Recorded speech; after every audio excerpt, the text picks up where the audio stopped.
Hello and welcome to the morning news here on Newday on TV3. My name is Beatrice, coming up in the next few minutes.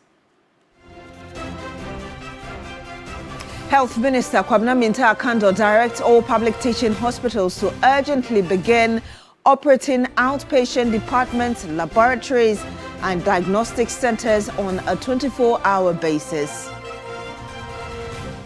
Also on the program, Judicial Service Staff Association JUSAC to strike from January 19 if salary arrears for its members are not paid.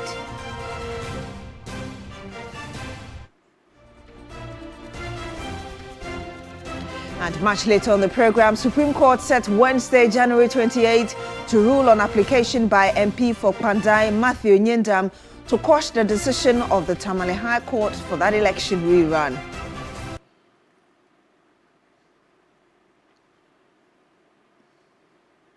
Thank you so much for joining us this morning. The Minister for Health, Kwabena Minta Kando, has directed all public teaching hospitals to urgently begin operating their outpatient departments, laboratories and diagnostic centers on a 24-hour basis, in line with the President's 24-hour health service policy. He made this call during an ongoing sector-wide management retreat, which brings together leadership across the health sector to reflect on performance and chart a forward-looking path.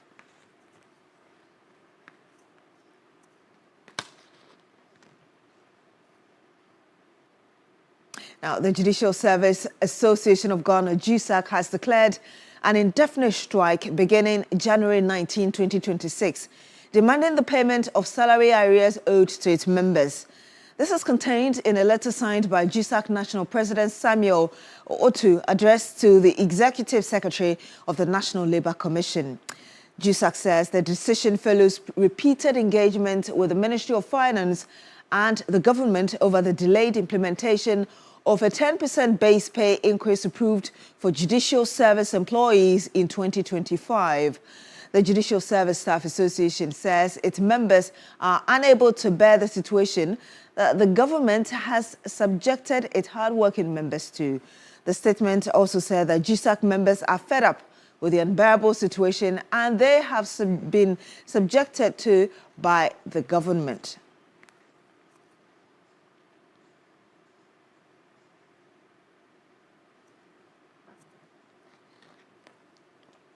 Some more here, and the Public Utilities Workers Union pool of the Trade Union Congress has reiterated its opposition to the privatization and private sector participation in the Electricity Company of Ghana and the Northern Electricity Distribution Company, NEDCO. The union is calling on the government to suspend all plans to privatize the two power distribution companies, citing what it describes as the phenomenal performance of ECG over the past 6 months.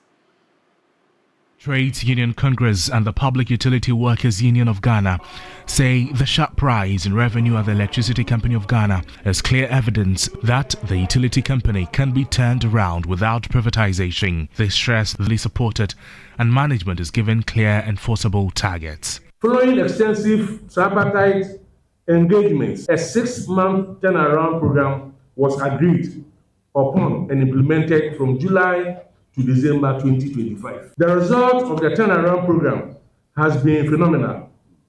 Verified performance data from this turnaround program indicate that ECG's average monthly revenue collection increased from approximately 900 million Ghana cedis to a record of 1.75 billion. This represents more than 90% increase in revenue collection.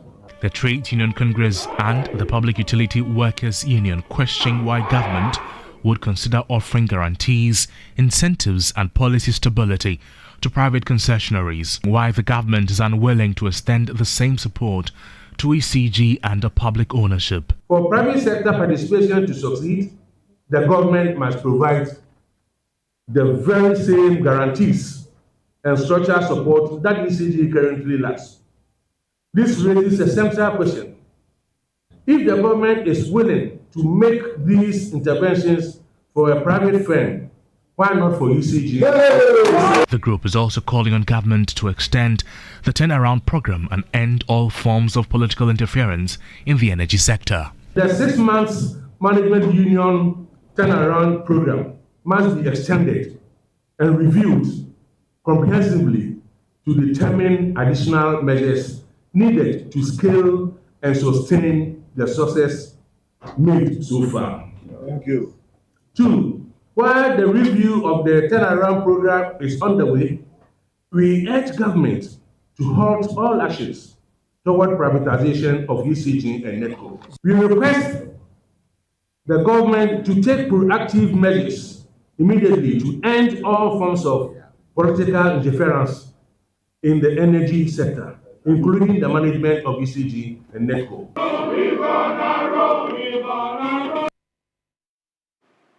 Well, as pool members talk, a member of the committee tasked with negotiating debt owed to independent power producers is urging the government to rather accelerate private sector participation in the operations of the Electricity Company of Ghana. Ben Boache is the Executive Director of the African Center for Energy Policy. It's really commendable how the government has been committed to paying its debt and addressing the energy sector problem sustainable. There are a few other things that need to be done to actually tighten, the challenges, to resolve the challenges and tighten the rules around fiscal governance in the energy sector, which I've seen progress on. The private sector participation in ECG has been ongoing for the past 10 months or so.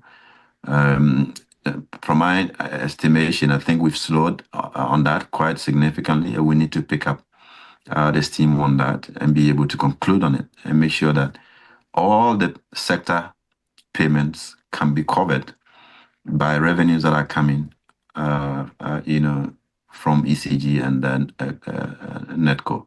And if we're able to do that, that frees, the finance minister to be able to spend much more significantly on socio-economic development.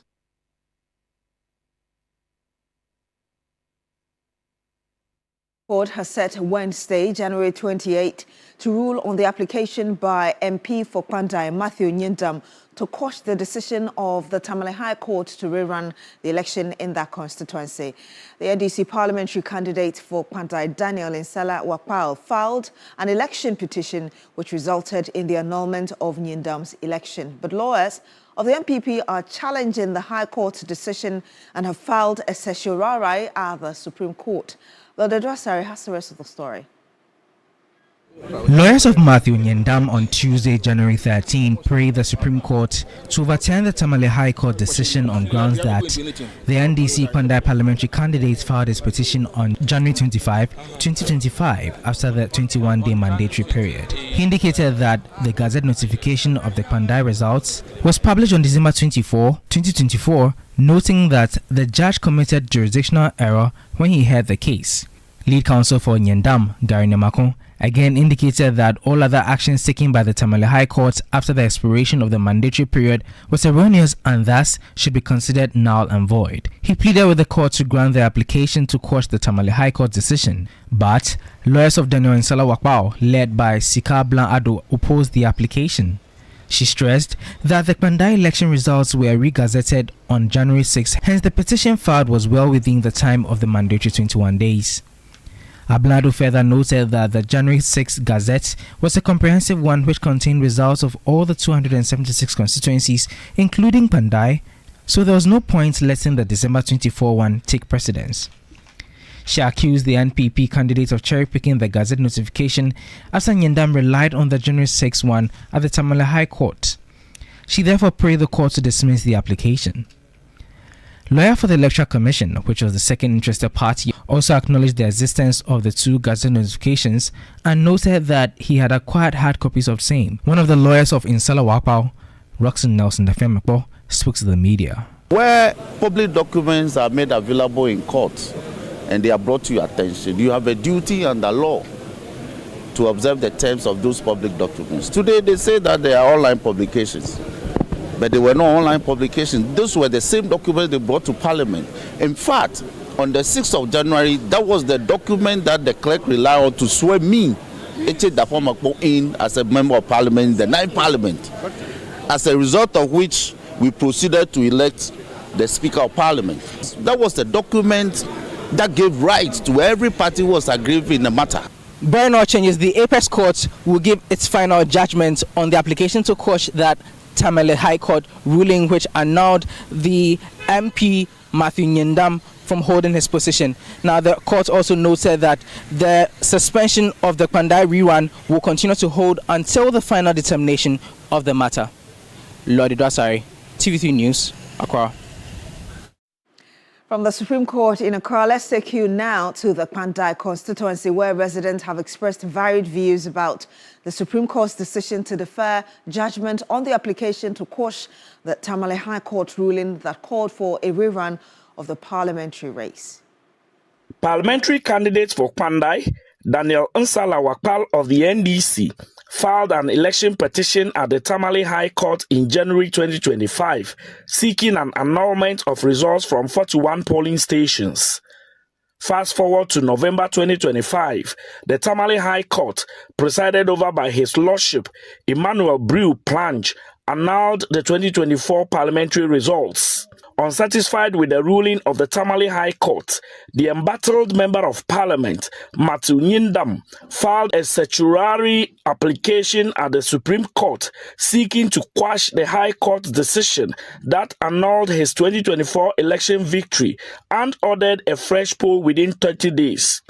The Supreme Court granted a stay of execution on December 16, 2025, effectively putting all electoral preparations on hold. The Supreme Court has now set Wednesday, January 28, to rule on Nyendam's application to quash the Tamale High Court's decision. There is high level of anxiety amongst residents in the Pandai constituency following the Supreme Court's decision to adjourn judgment on the Pandai parliamentary rerun.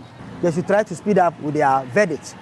As it stands now, we don't know whether on the 28th that they have adjourned to, whether they will come out with a final ruling or they will still adjourn it to another date. At the moment, the parliament is not in session. They are on break. But we think that by the time that parliament will resume, I think the Supreme Court might have come out with their final ruling. So with all this, it delays Pandai development. So we are very worried about that. We don't have an MP. So the Supreme Court will do very fast about it so that we know how we can do. I'm worried because but today I was even thinking that maybe before I will come from farm, they will declare everything. But when I came, they said they postponed the date again. I was not happy. I was not happy at all. So they have to take and know what they'll do about it. As it stands now, the Kwandai constituency has no representation in Ghana's parliament. For residents within the Kwandai constituency, the political future of the constituency continues to remain in limbo. They want the Supreme Court to make a determination on this matter on the 28th of January as indicated. Trust your election command center to continue to follow the Kwandai parliamentary rerun case and bring you up to speed on this matter. Christopher Mwako, TV3 News. Now, many potential police recruits from this year's police intake have praised the administration for a smooth recruitment process, calling it, quote, the reset we want, unquote. Approximately 5,000 applicants are expected to go through the process over the scheduled 5 days in the Western region. Irama Smith has more in this report. A well-planned process and a serene environment define this year's police intake at the Western Regional Command, where an estimated 5,000 individuals will be processed over a period of 5 days. The intake, which began on Monday with graduate recruitment, continued on Tuesday for other qualified categories and will run through Friday. The process has been organized to avoid overcrowding and long queues, with applicants assigned to specific groups, a notable improvement over previous years, according to Olivia Irabna Adiku, Western Regional Communications Officer for the Police Command. You are seeing that we don't have the huge numbers. What will happen was that we schedule them at different dates and different times. So this morning, this is the morning section. We're expected to screen about 400. Then we'll have the afternoon section from 12 p.m. to 6. So you see them, though they are not crowded, but they are many, depending on the timings. One other notable addition is the provision of canopies to shield applicants and snack for their comfort while they wait. We don't want the applicants to be stressed. As you can see, we set up canopies for them. They are sitting down comfortably. We're giving them water and some snacks. Because as you see this area, it might be even difficult for them to go out and look for food. So we give them something to sustain them. And we want them to pass through the process comfortably. After a smooth and easy initial stage, applicants proceed through a sequence of documentation, height and physical checks, and then a computational assessment to complete the process. They have praised the administration for the streamlined recruitment, calling it the reset we want, while commending its proactive approach. Past years, The process has been smooth so far. I have not experienced the chaos that marred the process some time ago. I think the reset is working. We haven't experienced what happened at Elwak here. The recruitment police has done well. When I came here, the way they direct me to go and sit down, the way they handle us, they even give us a food cry. Everything is smooth, like how we expected it. They are treating us good and we are enjoying it. Everything was smooth, like no stress. I'm very happy because definitely I'm going to get it. Irama Smith, TV3 News, Takrady.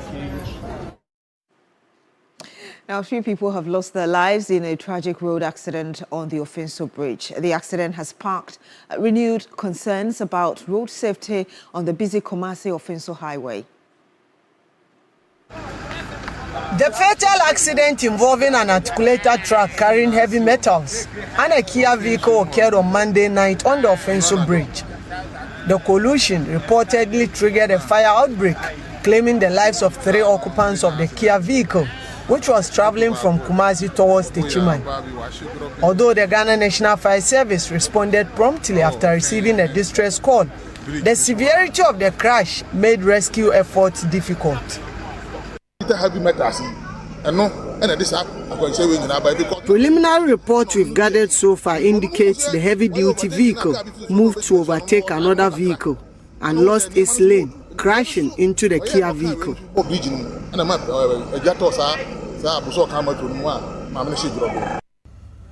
The accident led to heavy traffic congestion on the Kumasi-Ofinso stretch, disrupting movement for several hours.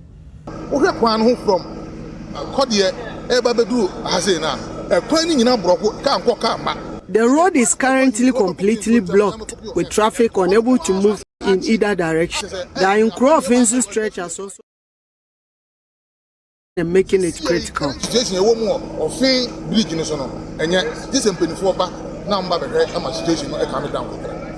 Meanwhile, one other person sustained critical injuries and is currently receiving treatment at the Offenso Hospital.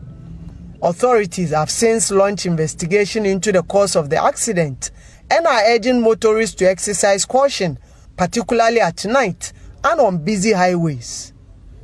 Ibrahim Abubakar, TV3 News, Offenso, Ashanti Region. And that's all for the morning news here on New Day on TV3. My name is Beatrice Edu. Thank you very much for joining us this morning. Do continue with us on New Day.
For the show as well.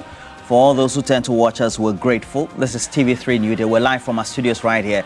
We're just close to, well, it depends on which side of the political divide you are, whether it's Jubilee House for the MPP or Flagstaff House for the NDC. Well, we're along the presidential drive. It's good. It's good. I like how you always say, Yeah. like, you say it as if you see the president every morning when he's passing. Yeah, President John Dramani Mahama. You know, we used to see President Kufuor. The convoy, you yeah, mean? convoy. But we don't see much of President John Dramani Mahama doesn't use very much. That's actually true, yes. I don't know where he passes to go to his office. You know, because he lives at the other side, I think Yeah. Airport Hill, so he goes through the switchback road. But he Aha. doesn't use a lot of long Convoy, so you wouldn't even know that so- he's coming. Yeah, you know that he's coming, but it's not. Yeah. It's not here. But the former president also lived here. Yeah. His residence, and so Yeah. would always use a sign. Yeah. Yeah. It's What's great to up? see you this Wednesday morning. I love the way you look. This is Eddie Joy. Eh? Yes, You're looking Eddie like Joy. Queen Elizabeth this morning. Very aristocratic. Aish, Yeah, thank you very remind me much. of the Netflix series Bridgerton. Okay, yeah.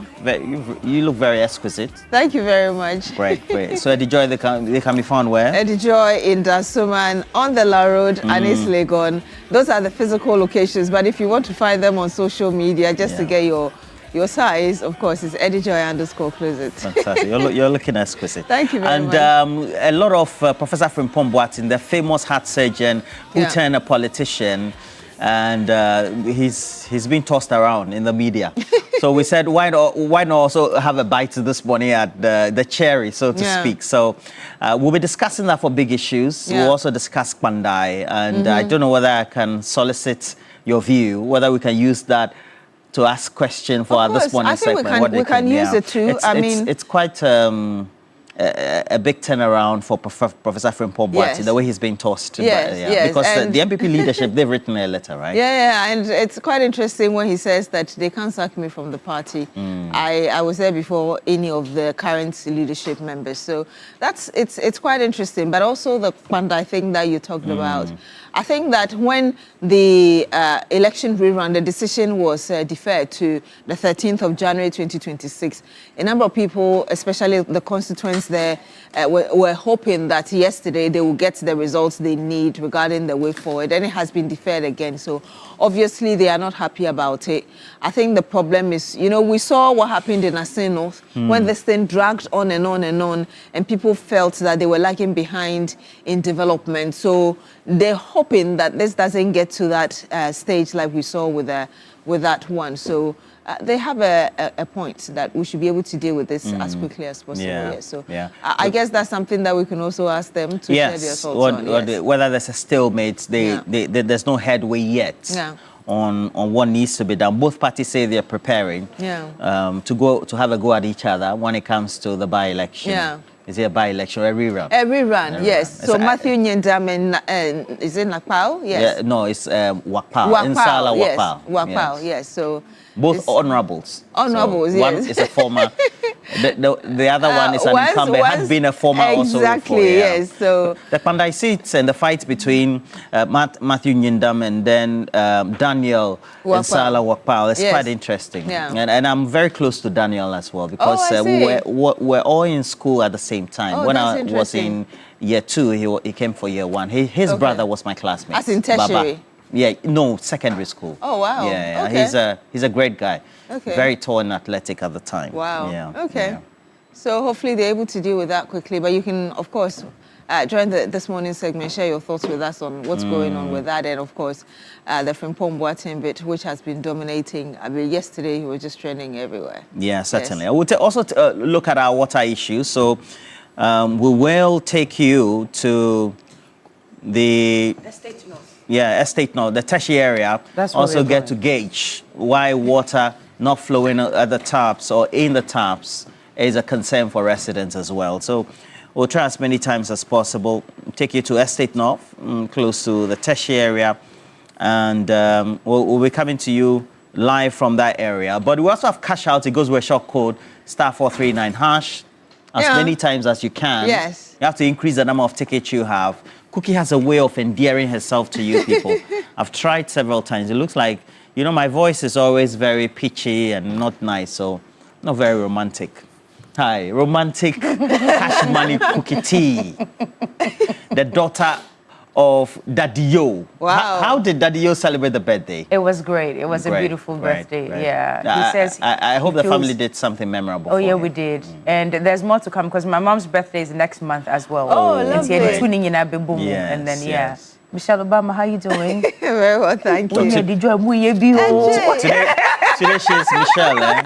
All right. So, Queen Elizabeth. Your hair is beautiful. That one to use by who? Eddie Joy. Thank you. No, Eddie Joy. Well, so it's quite an interest. I don't know what you make of the Frimpong Boateng, the reaction it's so to his position. Yeah. Very explosive. But the thing I don't understand is, he says there's the proper MPP, which is virtual. Virtual says hey.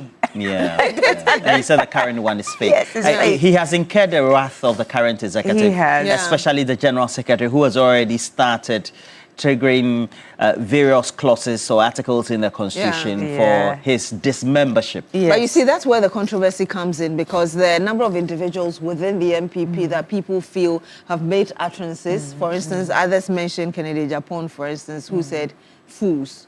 So fool and fake, which one is stronger to an extent that you want to begin a process to sack somebody from the party? And also Abronye as well. But I thought as a way of regrouping and bringing everybody together. You remember sometime last year, the MPP gave the platform for members who opted out and those who were sacked, all of them to regroup and come back into the party. But he hasn't been sacked. So wait, so I thought that was the been sacked? Professor Frimpong. Wait, but he's about to. That's what I'm saying. So if they were integrating and bringing everybody back in unity, why do you want to just take him out? This might be proper logic. It's quite an interesting perspective. Seriously though, because just a few months ago you were calling everybody to come back. You remember when you asked Solo, when you asked Solo if he was going to go, he was going to go back, and Solo said no, he would never go back. You understand? So if we are regrouping, I mean, the primaries are just around the corner, just a few days away. Yes, exactly. 17 or 16 days. Why do we want to disintegrate? It's just like you're saying, somebody said fools, and somebody said fake. Which is stronger? Is it enough reason to stand on to say that, you know what, get out of the party? I was listening to Watching Ghana Tonight yesterday, and then talk with Dr. Nyaho Tamaklo was also on there. You know, he's also gone through his own issues about he's not a member, he's a member, and all of that. And I'm just thinking, maybe the MPP should just calmly sit down and reconsider a number of things, because that disintegration is becoming alarming for me. I'm not sure what's going on. Charlie. Vocabulary being used left, right, center on the set. Disintegration. But we'll also tell you the latest from the sports team, 3 sports. The African Cup of Nations is coming to a head. Really? So we have Senegal going to face Egypt, and then subsequently Nigeria facing the host Morocco. Oh, yeah. It'll be beautiful. Morocco and Nigeria. And the I'm Nigerian last match was just beautiful. We have this guy called Lukman, who always has a good gel with Osimhen, and it's quite beautiful to see the way they play. Only that after his matches, the way he reacts when he's being interviewed is quite weird. I've seen as if he has taken or something. I've seen those as well. Anyway. But footballers have a very nice, they have a unique way of talking when a footballer is talking. No, this guy is British, so he's really not into that. Not like our own, as you saw the man. But it looks like Antoine Semenyo. He's on fire. He scored yesterday. Formidable top speed that is very admirable. Yes, Antoine Semenyo is my favorite player. No, nothing has happened to Kudus. Kudus is still my Kudus, you know. Kudus is still your Kudus. Exactly. Kudus is still my Kudus. Exactly. But no, give way to new stars. You understand? When people are shining, also throw more spotlight on them. It's his time, and he's shining. I'm very happy. If you've been bought very expensively, you don't have the opportunity to mess up. And God is on his side. He's just God is just on his side. I think that's what's happening right now. Charlie, 64 million pounds. Offer 4 per mile, 400. But you know, I was going through the deductions, the deductions. Yeah, by the time, by the time, I don't understand. You people, they calculate somebody in money. No, the deductions. Yeah. I mean, it's serious. Anyway, if you're in the Teshi enclave this morning, I'm coming your way. It's the reason I'm dressed down this morning. I'm not looking quite like Michelle Obama. Okay, so this is even your field dress. Oh, yeah. I'm dressed down a little bit. Right. Oh, thank you. And then my studio dress is yeah. All right. So if you are still encountering water issues, I'm coming your way this morning. Let's have a sit down. Let's talk about it. Let's see what progress has been made. Okay, no, tomorrow is Thursday. Because really, most of the people who you spoke to yesterday mentioned that the taps flow on Thursdays, right? Yesterday, when you went to... What's the name of the lady? And goes and gets cut or goes away. On Friday morning. So we'll see what has happened ever since you visited yesterday. I love the name of the lady you spoke to yesterday. What was the... Akeya Heko. Yeah, that was her name. So, Tashi, I'm coming to you this morning. What is it called again? Estate what? It's called the name North. of the Estate North. Yeah. Estate North. Yes, I'm coming to that area this morning. So let's have a conversation. Get ready for me, and we'll see what we find out in that community. But what are we asking our viewers this morning? Well, so it's about Frimpong Boateng and the Kwanda elections. The court has again adjourned. So all right.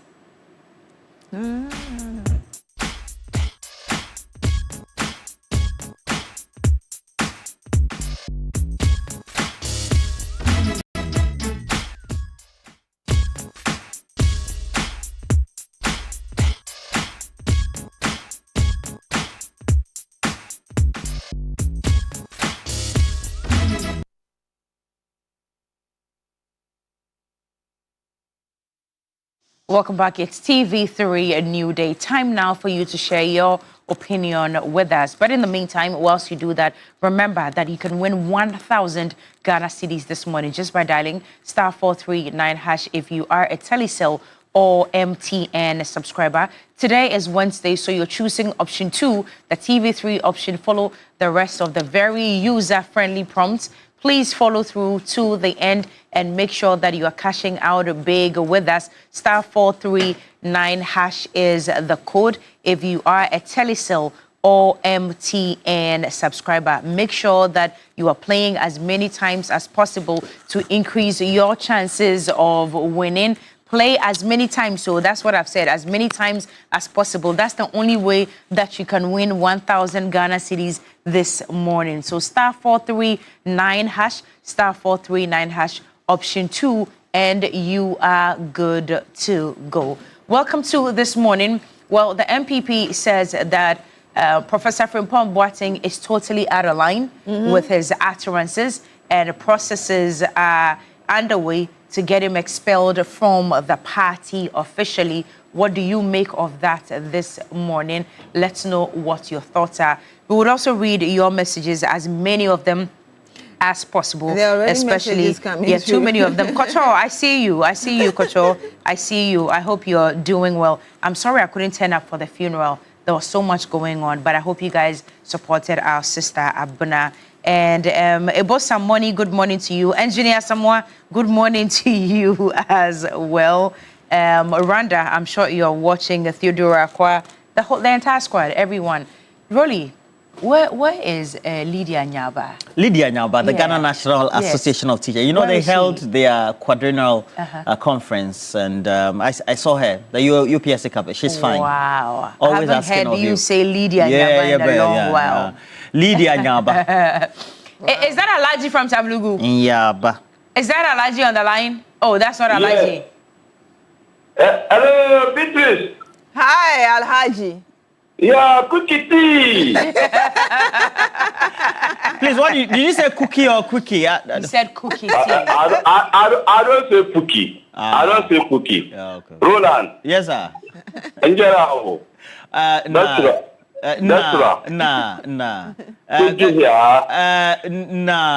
Gombian. Just going to say nah to everything. Gombian. Roland, pour me super chief executive pour la la sambagama. let me send my greeting to Shamima Musle and Chairman of Poso Ampo, First Deputy Speaker of Parliament, Honorable Bernard Ayapo, and Chief of Staff, Honorable Juliet Debra.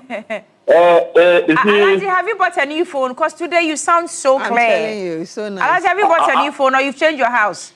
Yeah, I know, I won't get the new phone. The old phone I still use. Then today, dear, your reception is clear. Pa. Are you sure? Yes, so. Okay. Maybe my municipal chief executive will bring me a new phone. Okay. That's indirect pressure. Alaji. You see, the Frumpong Boati issue, I think some of the MPP members, they did not understand Professor Frumpong Boati.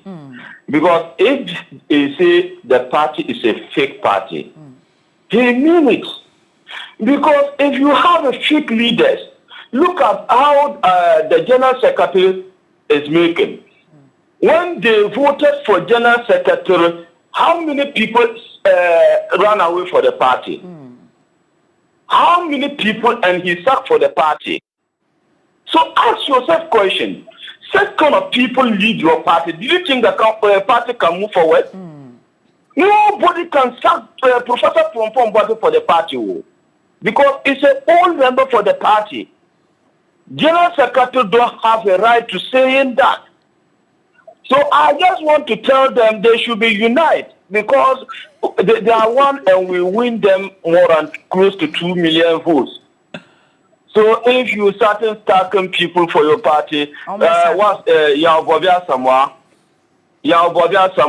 Alan Kojo Chairman Tene, and Nana, the former General Secretary. And they all run away for the party. And you still sack people for your party. You even know internal contest. Look at about what is going on in internal contest. About issue about the Pandai by rerun. I think we prepare to win the Pandai rerun. I think that we will not make mistake to leave that seat for the MPP because you don't win the election, genuine election. Let me tell you some simple. Alaji, thank you. Okay, thank you. Alaji, thank you. Alaji, thank you. You've gotten. May God bless our homeland Ghana and make our own. I was enjoying the clarity of his line this morning, and he just. I don't know where Alaji is. No. Today his line is perfect. His line is and he's in his element. Yes, he's in his element, pa. Charlie, but that's a call for you. Okay. Yeah. Good morning. Hey, Master Planner Junior, Kintampo North, Communication Officer, MPP. Inshallah, Papa. Now, Master Planner, are you also in favor of sacking Professor Frimpong Boateng from your party as a communicator? What do you think? First of all, let me say a special good morning to you and then the entire team of TV3. Thank you. And my regards to all MPP executives. I think as a member of Dr. Alhaji Mahmoud Bawumia campaign team, we are focused on delivering victory for Dr. Alhaji Mahmoud Bawumia on 31st January 2026.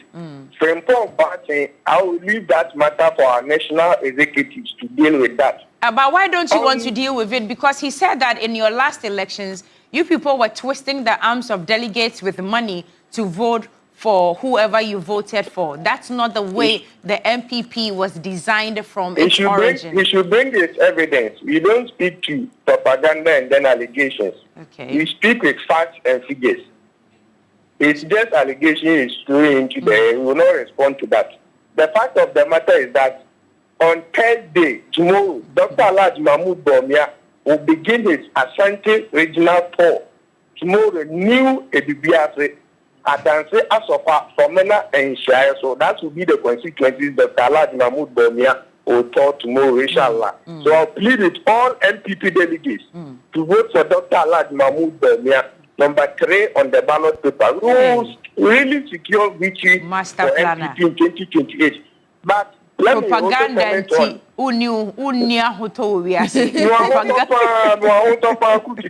Let me speak on the Panda issue. Okay. When every day that they are going to organize a rerun in Kandai. I'm telling you on authority and factual that the NPP will beat the NDC. The NDC, they know that Kandai, when they went there to campaign, they realized that the grounds was not fertile for them. It was part of the reasons that when the court said, oh, they are going to suspend the rain, and they were happy because they were on grounds and they realized that, and still, no matter what, we are not coming on air to tell our plans and strategies, but we really plan and we are ready for Kandai every day, any day. So the NDC should just forget about it. You can see how farmers are trying. Master planner, thank you. Thank you. I'm telling you, he started a conversation. Master planner. You meet Master planner, yes, thank you very much. The line of crack at it. You know what I was going to say? Your microphone is muted. That's what I was going to say. As if he was in the studio. Exactly, in studio, yeah. But I think he's a good communicator. Yeah, and that's why I said he's already started that job. He'll be a good mischievous guy. But I wish him on the same panel with you. I don't know. Master planner. It depends on who is from the other side. Okay, he go come. Yeah, I think we have Idris on the line. Oh, Idris. Yes. Hi, Idris. Good morning. Thank you so much for joining us. Tell us where you're calling us from. What's on your mind? Yes. Good morning. Good morning to you, Madam Beatrice. Good morning to my boss, Roland, and Cookie T in the studio. Good morning, sir. How are you doing? I'm fine. I'm Idris calling from Daboya. All right, Idris. Yes, sir. Please go ahead. First of all, I want to use this opportunity to thank the Almighty Allah for bringing my boss, Malik Basintali, back stronger than before. In fact, the Almighty Allah has put in a very big shame to the naysayers. In fact, what they were thinking about my boss has backfired. I want to say a very big thank you to the Almighty Allah for bringing him back stronger than ever. And my take on the NPP's attention to Dr. Frimpong Boateng is that, look, it's about time they start to reunite ahead of the 2028 election. In fact, we want a formidable opposition going into the 2028 election. And what I'm seeing is that I foresee them suspending, what's the name? Professor Frimpong Boateng. No, they haven't suspended Nyaho Tamaklu. I thought I foresee. You foresee? Okay. Suspending him going into the future. Oh. Because they have a party secretary who is interested in destroying their party instead of bringing people together. Hello, can you hear me? Yes, I can hear you. So my advice to them is that they should rather bring everybody on board. Hello. Okay, Idris's line is not helping. Idris, but thank you very much for sharing those thoughts with us. Enoch is also joining us on the line. Good morning to you, Enoch. Where are you calling us from? Thank you so much for joining us on the program. Hi, Beatrice. Good morning. I'm calling from Keta. Good morning, Keta. How is Keta this morning in the Volta region? Oh, the weather is just cool and we are enjoying it here to the glory of God. Nice. Please share with us what you think of what's on the table. Yes, Beatrice, Professor Frimpong Boateng is the god of heart surgery in Ghana, as we can talk about. And he being in the NPP should be a blessing to the NPP. So I don't know why they want to take that decision. But I think Dr. Nyaho Tamaklu said it all. And that is his stance, and I follow him. However, you remember that it was said once in this country that power is sweet. So it is the sweetness of the power that my good brother, the secretary, wants to exhibit. But I will advise him to take a second look at the decision he's taking. Roland the Bobu, send my regards to him. Kuti, my fellow Bohome friend, regards to you. And my only crush, Beatrice. Good morning once again. How about your family? Sister. Let's say Won't call it. Okay, won't call it. Afoga. Oh, Cookie, never said the Bohoma. I'm not talking about Bohoma. My brother won't call it. Enoch at the shrine. Maybe a desroha. Wow. Hi. Alashua. Oh, we got to behind the sea. Maybe San is our warrior. A desroha. Thank you for calling. Akpanosia. It's so nice. He says he's not married. So, yeah. Okay. You know, Kakpasia, Magayomi's on. I wish you all the best on the show.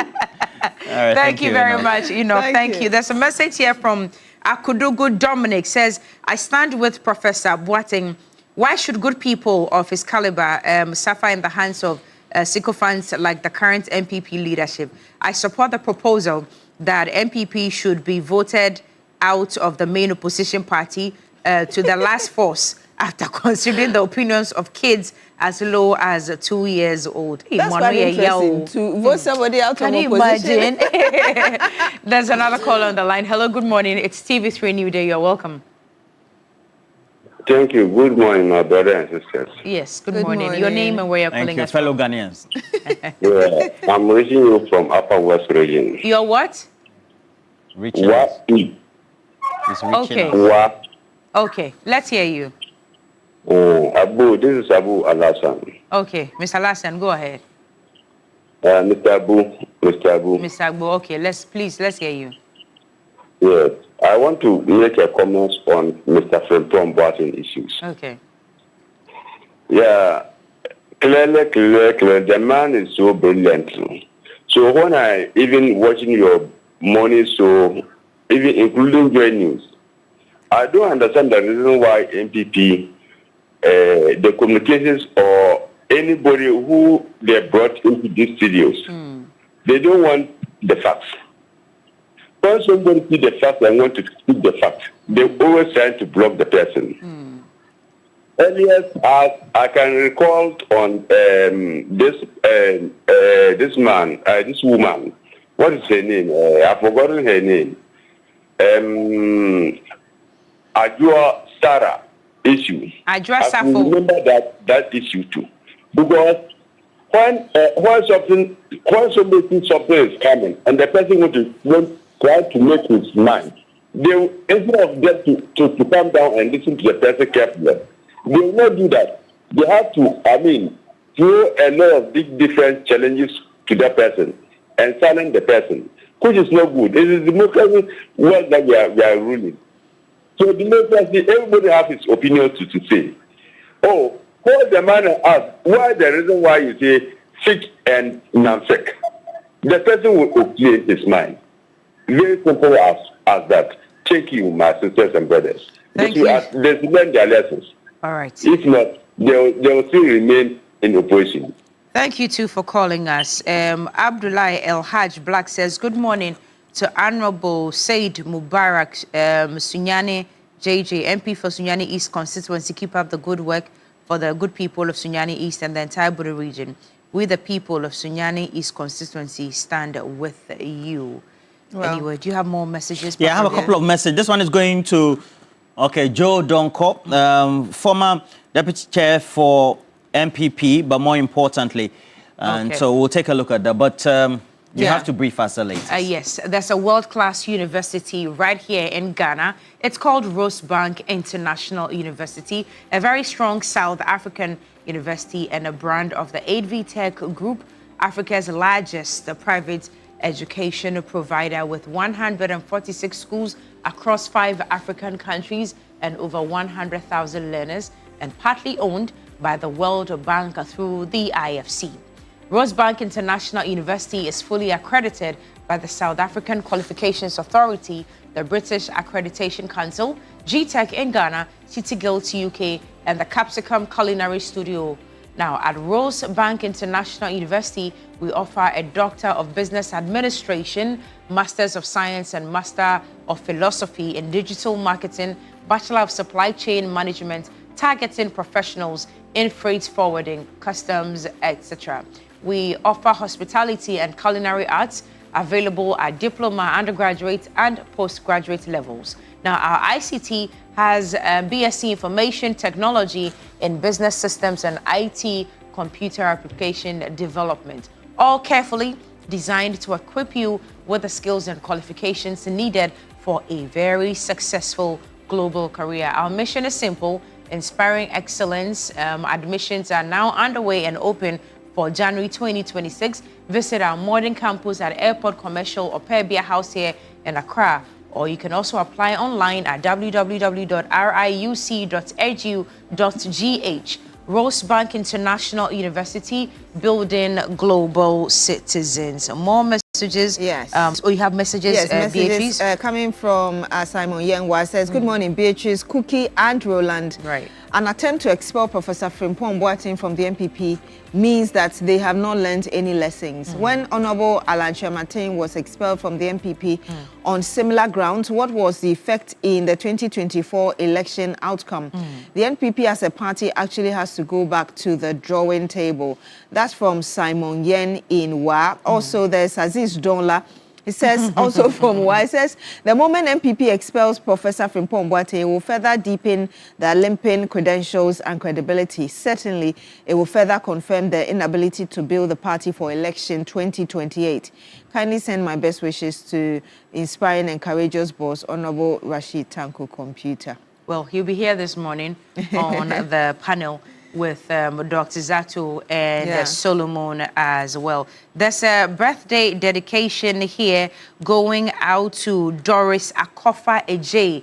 Doris Akofa Ejay, you are 40 today. Happy birthday to you. It's coming from Kocho. Kocho Denge wishes you all the best. God bless you as you celebrate your birthday. Joe of the Transport Department, good morning. You're watching as well. And Rolly, there's a granola bar from Nutri Snacks right in front of you.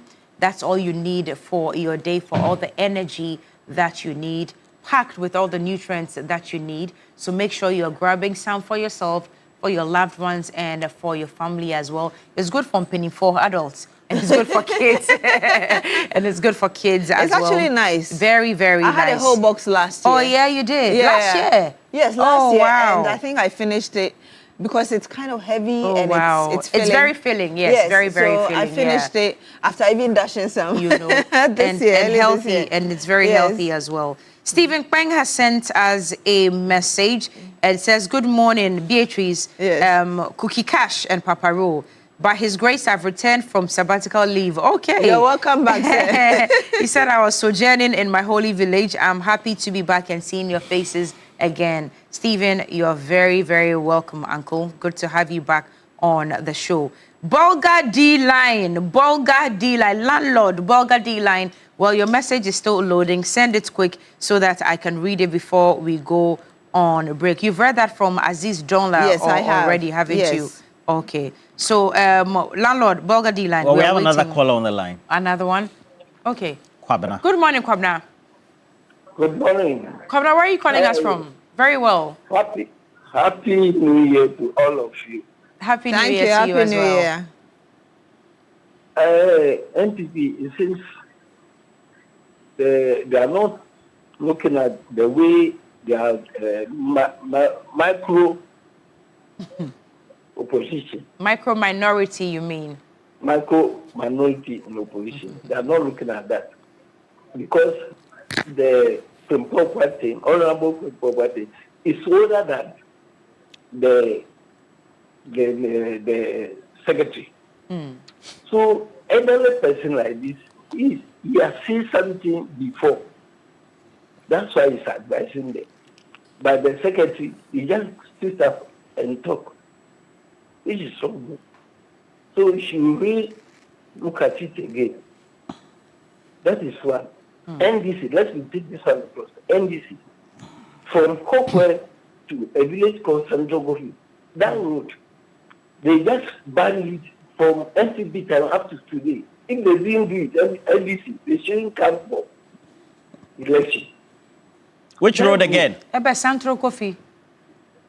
From Kokwe to Sanjogofi. Okay. That road, NDC, they leave it down. We voted for them, whereby they will come and do that road. Yes. They leave that road, then they are going around. They leave that road, that short distance, they are doing a road at that. So, Hawaii to Santro Kofi, hello? From Hawaii to Santro Kofi. Okay. They leave that road Then they are doing the road to other crew. Okay. I don't know if they are sleeping. I'm sure Honorable Lagboja is listening this morning. Even if he's not, I'm sure the message will be passed on to him. They shouldn't dream for anything again. Okay. Because the 28th election is just in the corner. Yeah. Okay. Hohoy to Sancho Kofi Road. Yes. Okay. It's just a short distance. Okay. Okay. The NDC, they are telling the president, we love him, but it will shake them. Okay. All right. Thank you for calling us. The message from landlord Bogadi Line has surfaced, and it says this superb brain should never have been in the MPP in the first place, referring to Professor Frimpong Boateng.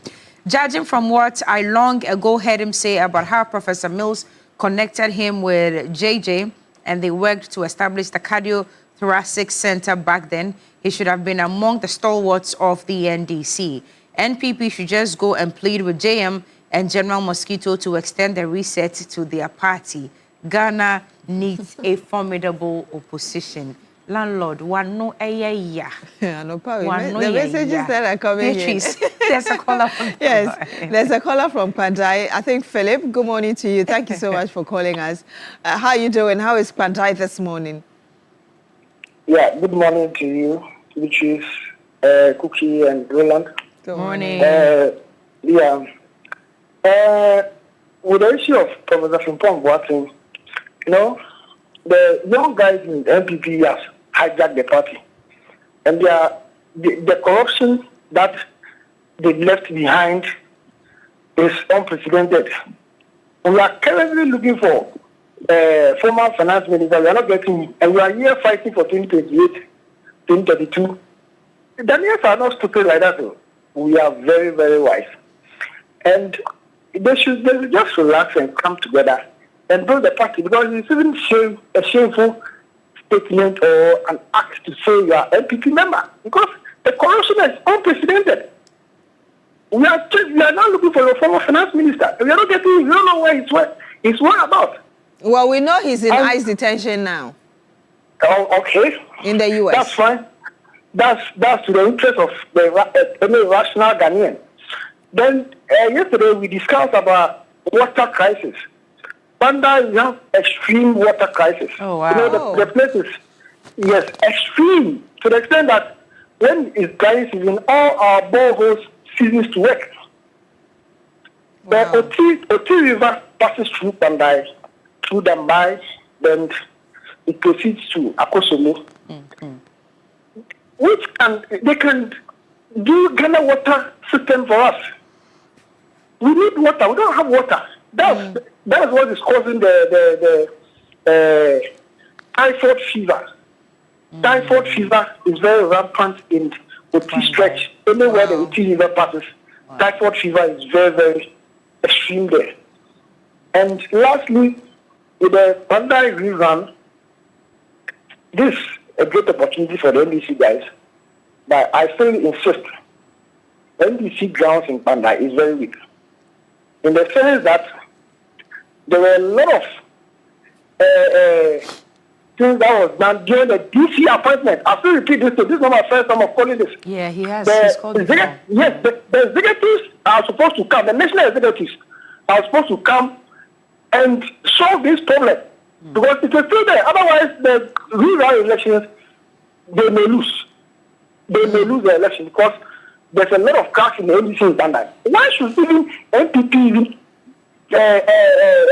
argue or fight for a seat in Bandai? If not because of this problem. Bandai is purely NDC seat. So because of the cracks, Martin Windham has gotten an opportunity to dominate or to take over the seat. The young guy I'm talking about is Samaku Robert. He is the constituency secretary of the Pandai NDC sector. He has been blacklisted, sidelined, let me use that word. And he is extremely qualified. He has a master's degree from University of Ghana. Master's degree. There's need someone who has French qualification to be the DC. French teacher. Thank you. They sleep in the person. So we need an appointment for this young guy. He's very qualified. Very qualified. Thank you. But so wait, because he doesn't have an appointment, there are cracks. All right, thank you very much for your comments as well. So we have a couple of comments. Okay. Should I? Oh, No, Nana, no. Yaya. I think Yaya is on the line. There's a Yaya on the line. Yes. Okay. Yaya. Hello, Yaya. Is it Yaya or Yaya? Okay. Yaya, good morning. Good morning, madam. Where are you calling us from, Yaya? I'm calling you from Tamale Central. Okay. Tamale Central. Let's hear you. Thank you for the opportunity given me. Let me extend my greeting to my pastor. I live in Mama, the Tamale Central new MP, and then Haruna Idrisu to also say good morning. And all the executives inside Tamale Central, most especially my Tamale Central Chairman SK and all listeners, good morning. Sister, in fact, the advice we always give to NPP, they fail to listen to the advice. If you are a political party and people are giving you advice, take it in good name. But if you are doing as if I'm a national executive, I'm this and that, I can do whatever I want because the party now belongs to us. Definitely, you are destroying your own party the more. In fact, the defeat, what leads to your defeat this thing in the foreign election? You should have learned lessons. In fact, people take the law into their own hands, into their party, and they are doing their own thing. But if you talk, they will silence you. How can a serious political party will start from the flag directive to the branch? How can that even work in this our country? There's in fact, we advise them. Right. Why can't we start from the branch so that you get a competent branch executive, you go to a consultative branch executive, you get a competent people, and now you go to a regional, get a competent people, so that you are researching your party at that level. Thank so you. Those people, they will now go and start the flag better for people. Thank you. They first to listen to advice. Then we are appealing to them. They should make sure that the party should be united so that next coming election, we win them hands down again, so that we don't want to where we win them and they fail because we are not united. That's why NDC were able to win them.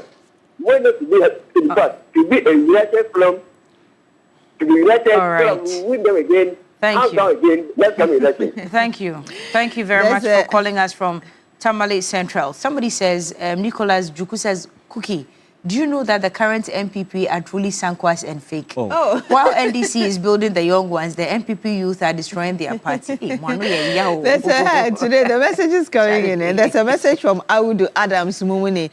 He calls himself the Kalio man, also from Wa in the Upper West region. Says, which is good morning. For the MPP to say they're expelling the Reverend Professor Frimpong Boateng, is Prof. Reverend? I think you want to say revered. Oh, okay. From the MPP, it's like telling the cripple that I will punish you by letting you remain on the floor. Well, interesting comment coming through. Let me just quickly also take this one. Nathaniel, our colleague, good morning to you. I see your message. And it's quite an interesting discussion all of you have in the studio. And that is coming from Anna Adalete of Jumakun Guest DAA Basic School at Jumakun in the Central Region. She's also a member of the Ghana National Association of Teachers. Anna, good morning to you. More importantly, we have this one from Majina. I don't know why you haven't been able to get through the last couple of days, but he says, my concern with the MPP is the way internal dissent is handled. On several occasions, party members who attempt to speak openly or raise uncomfortable truths appear to be silenced or discouraged. This creates perception that decision-making within the party may be influenced by external interests rather than independent leadership. And that's in contrast to what happens in the NDC, you claim. And subsequently, Alhaji Jibril of National Security says that, I just love the way all of you appear and your callers also contributing to the discussion. Good morning to everybody else, including the National Security Coordinator, Alhaji Usman Razak, and Edmond Combat of the Tema Oil Refinery. Good morning to all of you from Alhaji Jibril. And then Sheikh Abubakar Napar of the Light Foundation. I think the great MPP should focus in uniting their membership, especially the breakaway Alak faction, because that incident alone should serve as a lesson so that they focus on uniting every member of the MPP in matters that are important, especially the big names in the party. Dr. Nyaho Tamaklo also included. And I know Dr. Nyaho Tamaklo, the General Secretary, said he had been suspended long ago. 2016, can you imagine? Yeah, he had been suspended long ago. Okay, I see Newday Atukwekwe as well. And then this one is coming from Sherry Giovanni. Sherry Giovanni, good morning to you. Says, I support the move by the MPP to expel Professor Frimpong Boateng from the party. His utterances do not depict that of an elder of the party. If he, an elder in the party, could call the party he claimed to be a member as fake, what should a grassroots man say? As for the Pandai parliamentary rerun, the gods of the land will continue to send beasts to bite those who want to perpetrate any injustice against the Honorable Matthew Nyendam. He surely will win. All right. Brimpong Kaba says, I'm very surprised with the attitude of the executives of the MPP. It's like the whole party lacks skill on optics despite their education. Comments under their social media posts should be enough to speak to their conscience, but they still would not listen. Even in opposition, they are still arrogant and intolerant. For some of us, it doesn't bother us as much as because their future defeat is easier. Hey. All right, Randa Shao says that these people, does it look like Professor Frimpong Boateng cares? The man is saying the truth. I'm sure some of the things he said might have been said behind closed doors already, and nothing has been done about it. Moreover, there's a constitution that governs the party, and he thinks they are acting out of the rules and regulations. I think they shouldn't sack him, but rather sit down with him and dialogue. And ends with, thank you. Sonny Kwashi, I see yours as well. Kofi Kwatingam and Nkukru. Do you remember how Ken, who is contesting the flag bearership today, once described the entire party membership as, you're saying, okay, quote, stupid. Okay, it's an audio, a video that's already, a fake is a mild word used to that, or compared to that, and yet no one even raised a finger against him. But from the day Professor Frimpong Boateng decided to join the party, he hasn't had it easy. Perhaps he should just quit partisan politics, you say. Money also sends a message, all of you as well, and says good morning to all of you. Have you read that one from Courage Prince Daniel York, good morning to you. Have you read the one from Courage Kotuka? No. He says, good morning, Senior Roli and my beautiful ladies. As a matter of fact, I listened to the deputy secretaries in the NPP speaking, and it seems that some young people in the NPP do not respect their elders at all. Considering how he spoke about Dr. Nyaho Tamaklo, it is not fair as the founder of the NPP. As for Professor Kwabena Frimpong Boateng, he said the truth, but the question is, why does the NPP dislike the truth? As for Pandai, the NPP should forget about it. And then Pascal says, Rolly, I don't know if you guys have noticed that women are not really involved in the conversations whenever there's time to do so for them to be heard. But at the end of the day, they will say what men can do. Women can do better, and there should be gender balance. I'm not against women, but I think that that call is in the wrong direction and not necessary. The women who are active will definitely show up. We hear you. Malik Abu says, Rolly, your Star Time channel 503 has not been stable for a couple of days now. Okay. We'll take a look at it and rectify it for you. And he says, as for the MPP, they are frustrated in opposition because they never expected the defeat. Praise Nanaya York. Did you read that? Well, he says, good morning to all of you. I mentioned before that people really dislike honesty and facing the plain truth. All Professor Frimpong Boateng said or did was compile the Galamsey reports based on facts and submitted it properly. Yet after handing it, nothing happened. So the real question is, are they truly for Ghana or they are just protecting their party interests? He's talking about the NPP. Right. All right. Well, we have to go for a break, but let me say good morning to Alhaji and Kibu Salam. Wishing you all the best for the day. You're with the Ministry of Food and Agriculture and Controller.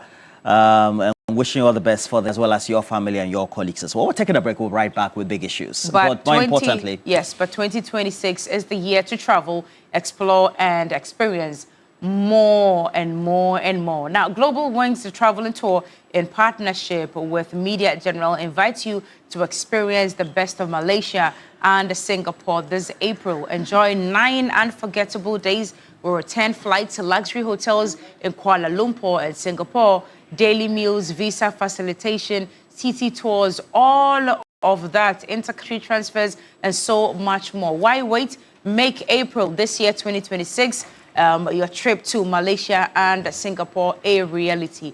These are the numbers to call: 055-0188-181 or 055-3688-398. These are the numbers to call for all your enquiries and for your bookings today. We take a break. We'll be back with the big issue.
Again, we have to tell you we have cash out. It goes with the short code *439#. As many times as you can, increase the number of tickets you have.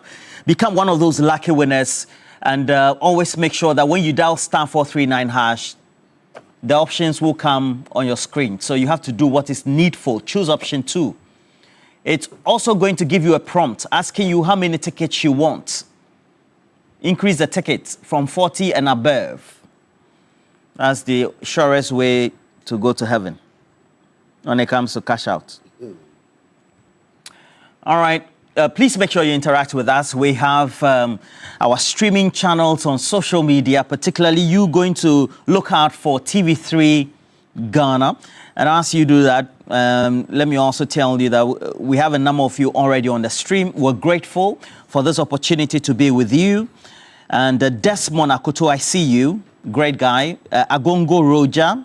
I also see you. Prince Nani York is watching us from the UK. Liz Ikuya Kwanzaa is also there. David Pamford and Bozette Kwesi, I see you as well. Money, great guy. Obrimpong Kaba.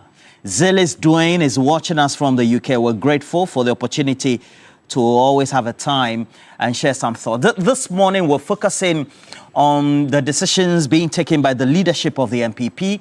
It's also because it looks like Professor Frimpong Boateng, the famous heart surgeon, politician as well, seemed to have opened his mouth literally too wide, incurring the wrath of the leadership of the MPP. And the General Secretary has, in a public statement, announced that, well, he has kick-started processes by triggering articles of the MPP Constitution to dismember Professor Frimpong Boateng. And there's been a flurry of reactions so far. Famous among them, Dr. Nyaho Tamaklo. And in reaction to that, the General Secretary says that, well, as for him, 2016, he had even been dismembered long ago. And we know that we're told he's one of the founding members of the party. But the reactions have been also coming on social media. We're grateful for that opportunity to be able to join all of you on our stream. But let me just introduce our guests this morning. We'll also talk about the adjournment. That was expected. That was not expected, but that's what transpired at the courts following the hearing of the Pandai case. And a rerun had been ordered by the Electoral Commission. But we've had a stalemate so far, and we're waiting the court to proceed, so to speak. We have a Deputy Director of Elections for the NDC, now acting in that position following the demise of his former boss. And Mr. Tanko is here. Rashid, how are you? Happy birthday to you. You clocked 50 years. Great celebration. You don't look 50. Your genes are good. Oh, yeah. Either your genes or your parents' genes are good. It's football age. Football age. But you didn't play football too. I managed to defeat age. I think I have to come to you for your secrets. That is it. A lot of people are asking that. I said they should come out, give them the secret. Like I want to tell Dr. Zato how to also defeat age. And join my group so that...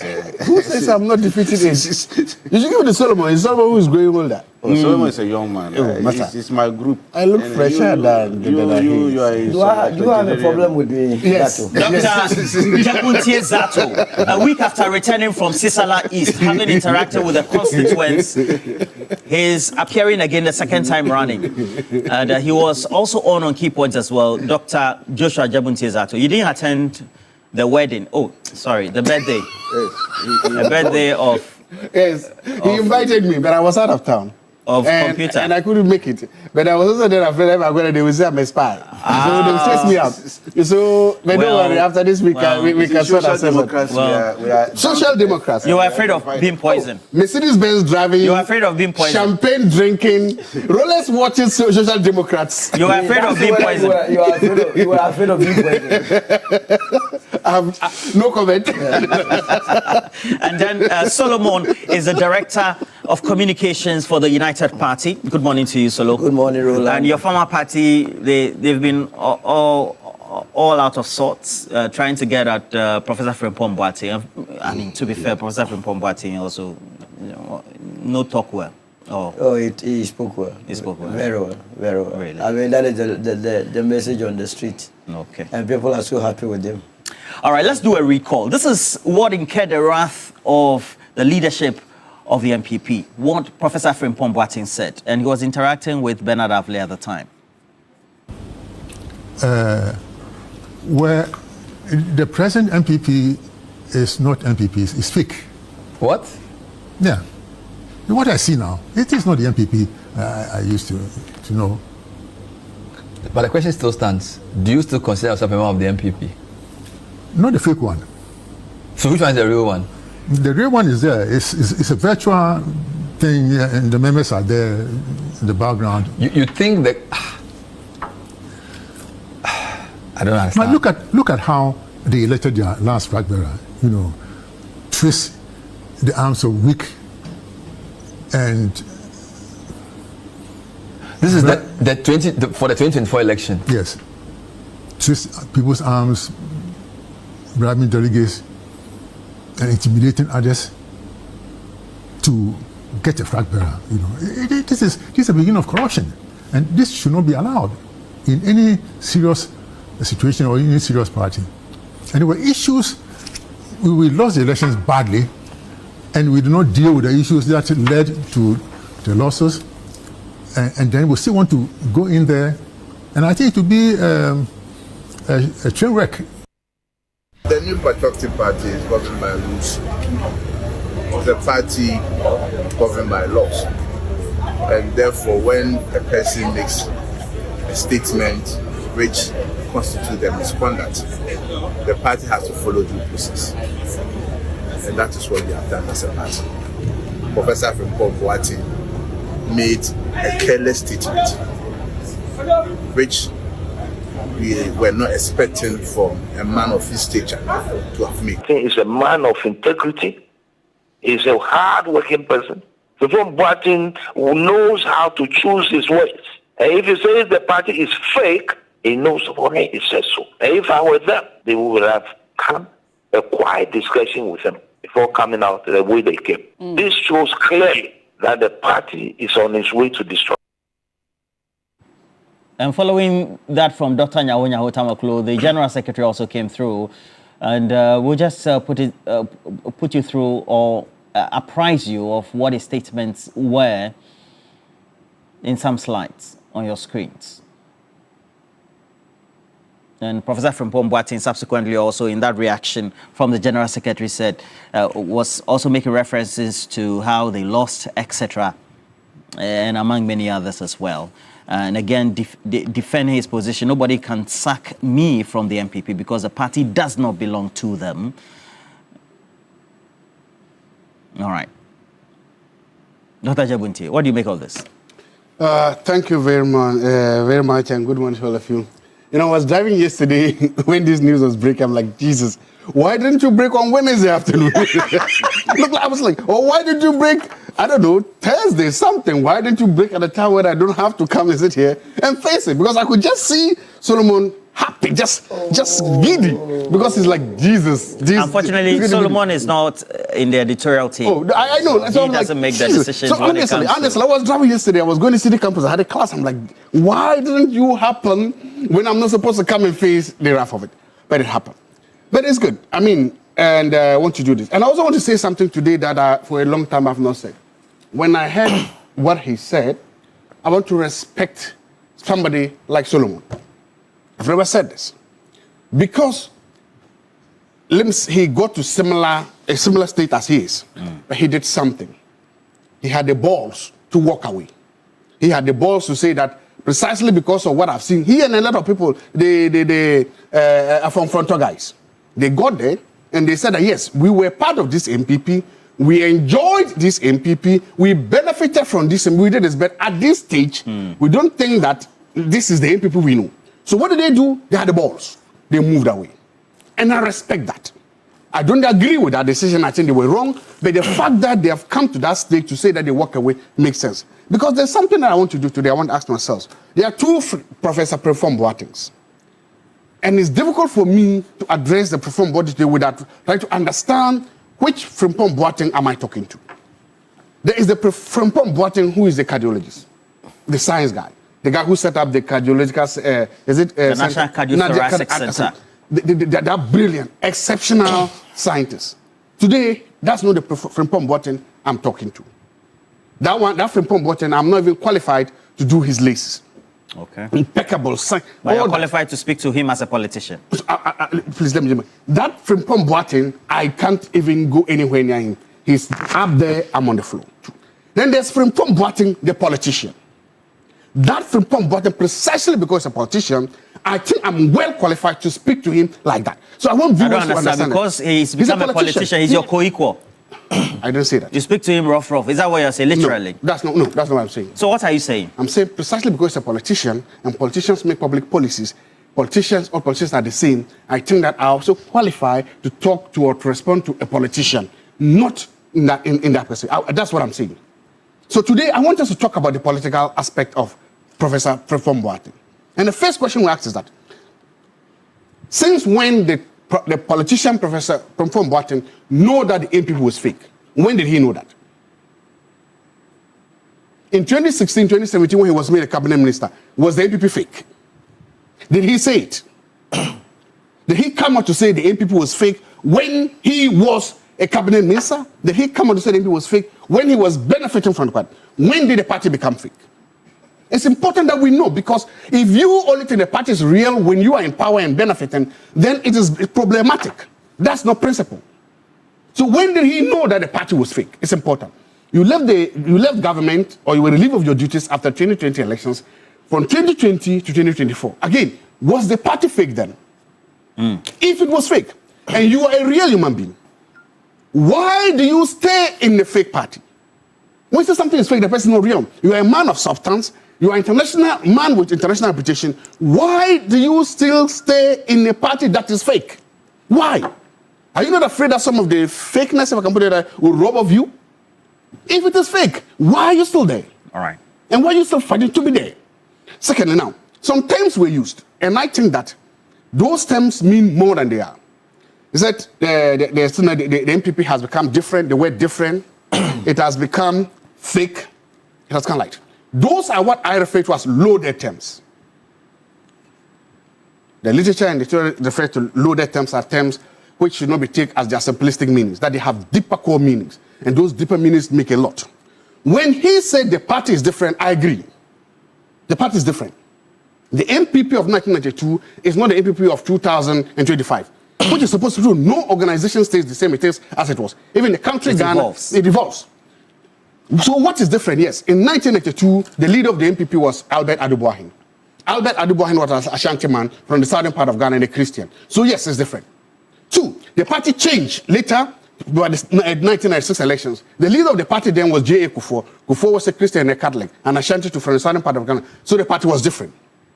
By 2008, the party had changed again. The leader of the party became Nana Addo Dankwa Akufo-Addo, also a Christian from Achim and the southern part of Ghana. So that is different. Today, yes, the party is different. The leader of the party, or the man who led the party election again, is Dr. Mahmoud Bawumia. So that's your interpretation? He is a Muslim. He is a Northerner. And he is different. So the party is different. I agree with that. Is it your assumption that he was making references to I'm saying that they are loaded but not rather making references to the ethos, the core values of the party, which he aligned with, for which he thinks for today the party had dissociated or perhaps disintegrated itself from those? When I am reading a student's PhD thesis or MPhil thesis, one of the things I tell my students, define your concepts. Define your concepts. If you use a word or a term, define it. Don't let me assume. I shouldn't be sitting there reading your thesis and then assume, what do you mean by efficiency? What do you mean by efficiency? You cannot assume that I know. No. So define the concept. He did not. So we are now left with how to define what he means by this. So if you say the thing is fake, what does that mean? If he had told us, if he had defined it, I would use his definition. He didn't tell us. So I now have to find out what does that mean. And I'm telling you this is what I mean. So when he said the party is different, it's different. It's different because come January 31st, a Muslim, a Northerner, is going to be elected. And what does that got to do with the conversation? I am telling you why it's different. I'm telling you why. That's what I've seen. He's not defined the concept fake. That is different. So I agree that the party is different. And the party is different for a good reason. It's different because somebody younger, somebody who is not a from traditional account, is aspiring to be leader of the party. And that is what the party is doing. So was the party fake when Adu Boahen led the party? Was the party fake when J.A. Kufuor led the party? Was the party fake when Nana Akufo-Addo left the party? Or is it the only fake now when His Excellency Dr. Mahmoud Ahmed has come to lead the party? If that is what you want to say it. Tell us that I'm in. Now, if you say the ethos of the party... Why are you making this a Bawumia Frimpong Boateng issue? I'm not... You've asked me, and I've told you why. I've told you it's because if you say this is fake, what does that... Do you know what fake means? When you say the party, do you know what it means? I don't know. So it means not real. Good. Now, the party... The symbol is real. The elephant is still there. That is different from its original state. Fake. What was the original state? The constitution of the NPP is real. It's there. The NPP is real. It exists as an organization. The headquarters is real. It's still there. Every national office is there. So what is not real? Tell me. Dr. Ajambutezato, do you know Richard Amakumba, Dr. Richard Amakumba, had lived long years in the United States. He's described the party as being taken over by Satan. Subsequently, even Kenny Japong, when the party was in power, headed by, of course, the executive president at the time, and then subsequently we have the vice president, who is now going to be one of the leading presidential aspirants, so will be a presidential candidate, also described the party as stupid. Why is it that by precedent, you don't deal with leading members who make utterances which will incur the wrath of leadership the same way? It looks like Professor Frimpong Boateng has been dealt differently. Okay, in consonance with the two I've cited. Good. So you take that an issue with that with the general secretary of the party. I don't know why he's doing that. I don't know why he's making his decisions. I don't know why the general secretary is doing that. My question I want to ask is one. Now, politically, look, I remember in around 2000 when Barack Obama started to run for president of the United States. People said similar things.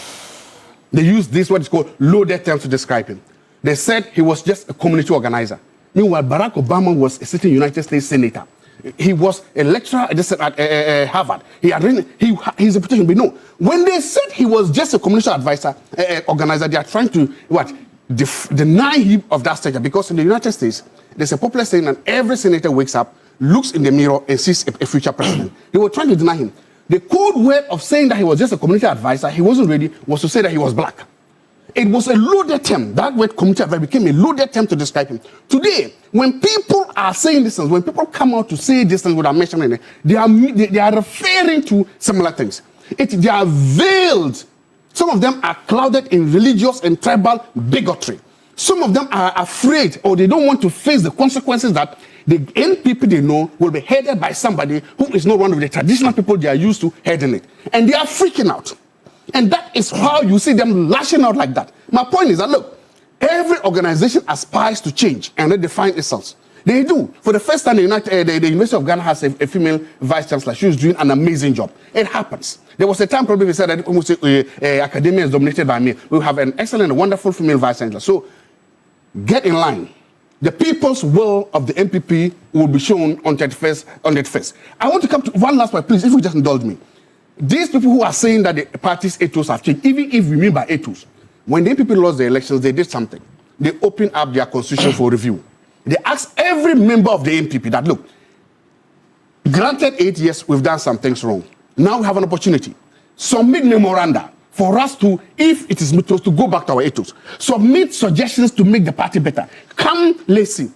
Did any of these people submit a memorandum to the party reform committee? Did any of these people go to the party to say, look, this is how we get back to our roots? No. So an opportunity existed for you to help make the party better. You didn't take it. An opportunity happened for you to go and get a constitutional reform. You didn't do it. And so if you now say you love the party, what exactly are you doing to make the party better? I thought that if any of these people had submitted any memorandum, anything to make the party better, and the party rejected it, then today you can come and say, look, I suggested 1, 2, 3, 4, 5 for you to make the party better. You don't do that. Precisely because of that, now I think the party is wrong. But if you did not lift a finger to make the party better, if you do not lift a finger to make the party more efficient and effective, and if you are sitting down and all you are saying is that the party is not what you think it is, of course it's not what they think. the MPP of 1992 should not be the same with the MPP of 2025. If it is, then there's a problem with the party. I am glad that the MPP of 2026 is different from the MPP of 1996. Well, he makes those allusions, Rashid.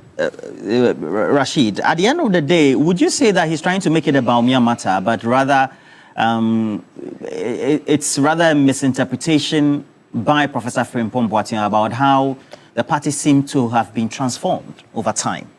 Well, before, let me say good morning to the good people of Bimbilla constituency. And Pandai, I love them. They are nice people there. We'll talk about Pandai. And they are busy there people. I like them. I like Pandai people. I wish them well. We are coming there. You see, my brother, the MPP that I used to know in 1992, when they formed the party, it was a formidable force. It was a great political party. In fact, they gave us a run for our money in 1992. You see, when they lost the presidential election of the 1992, they went and wrote a book that the Stolen Verdict.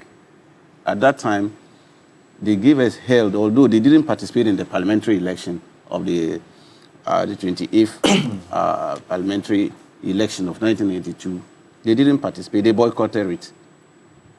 And then, even in opposition, the way they handled themselves, the likes of Professor Dubois, you have J. Kufo, Dr. Janice Salibi, Jacob H.B. Lampton, those, if you look at them, and then their national chairman then, J.B. Darucha, great mind.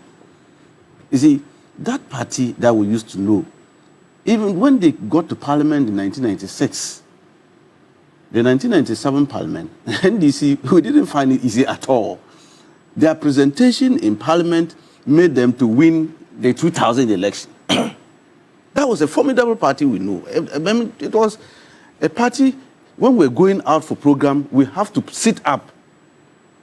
We have to sit up because we are facing a very formidable political party, not a party to joke with. They started losing it in 2007. From 2007, I got to know that this is not the MPP we used to know. This party is going down the drain. Although they were in power, because when they came in 2000, money themselves, as soon as 17 of them came up and said they were going to contest to be the flag bearer of the MPP, 2007. That's when you claim? That's the time they started losing it. Are you sure? Yes. Because just because 17 people... Not the number, but you look at the array of persons who came out, and you see that, look, at that time, if they had voted Alan, I know it wasn't going to be easy for us. Yes, because the cloud Alan of Kojo, the cloud he held at that time. Alan Cash, I remember. Alan Cash. That name was Second something round. else. So our prayer was that they shouldn't elect him. And then that was our prayers. Shouldn't be elected. So when they elected Nana Akufo-Addo, we know how this party is finished. Because President Kufuor then made a statement. I don't know whether you have the video. That you shouldn't... He was that is better to be a messenger not that one, not that one. He was admonishing the MPP leadership that they shouldn't go and elect somebody who's full of tension. And arrogance and all. And, yes. In that room. In that room. But why are you bringing that up? No, this is the genesis of the problem. When he was admonishing, he knew what he was doing. Because this is somebody who has been a deputy foreign minister as far back 1969, 72. So he knew the people who were coming out to be elected as flag bearer. And he told them that, look, don't elect somebody who will be full of tension, who will create a lot of problems for the party. Because I also want to have peace of mind as a former president. When he was saying this, they refused and elected somebody. As soon as the person was elected, the party was full of tension. Removing national chairman. The first time, so they sacked their national chairman. Went ahead and sacked their general secretary. Sacked their national vice chairman. Wasn't it the tension? It's not sacked. That was with the approval of the national executive. I said, look, I'm telling you that President Kufuor said the party is full of tension. Somebody, if you vote him, they will be full of tension in the party. And they did. It happened. Now, see what I'm telling you, the history of what has happened to that party. Now, this party is now being described as a virtual party and another one. He said virtual. Some people are members of virtual, they belong to the virtual group. And that the virtual group are there. Yeah, he mentioned that virtual. The virtual. Who do you think are the virtual people? I think he's one of them. So virtual means they are in abeyance. They are just at the corner. They are in the corner. And just watching the other group. Virtual group. Virtual group. He used a term like that. In fact, we are learning. He's a senior lecturer. I think he has coined a term for you now. In the party, we have virtual group. And then another group that is active. Okay, so the virtual group are seeing that this party that we used to know is not the party that is running now.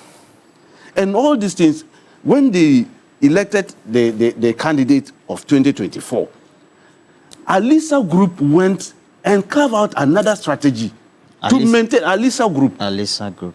They went to Alisa Hotel and said, we are going to elect presidential candidate first before we reorganize the party. Who does that? Where have you seen about things like that?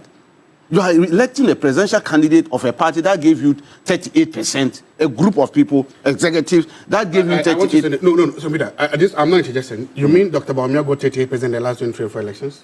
Oh, see, no, that one is a matter of fact that we should correct the fact. Did he get? You said what? 38%. 38.2. 38.2. Was that what he got? That's what we got. No. You are the deputy director of elections of the NDC.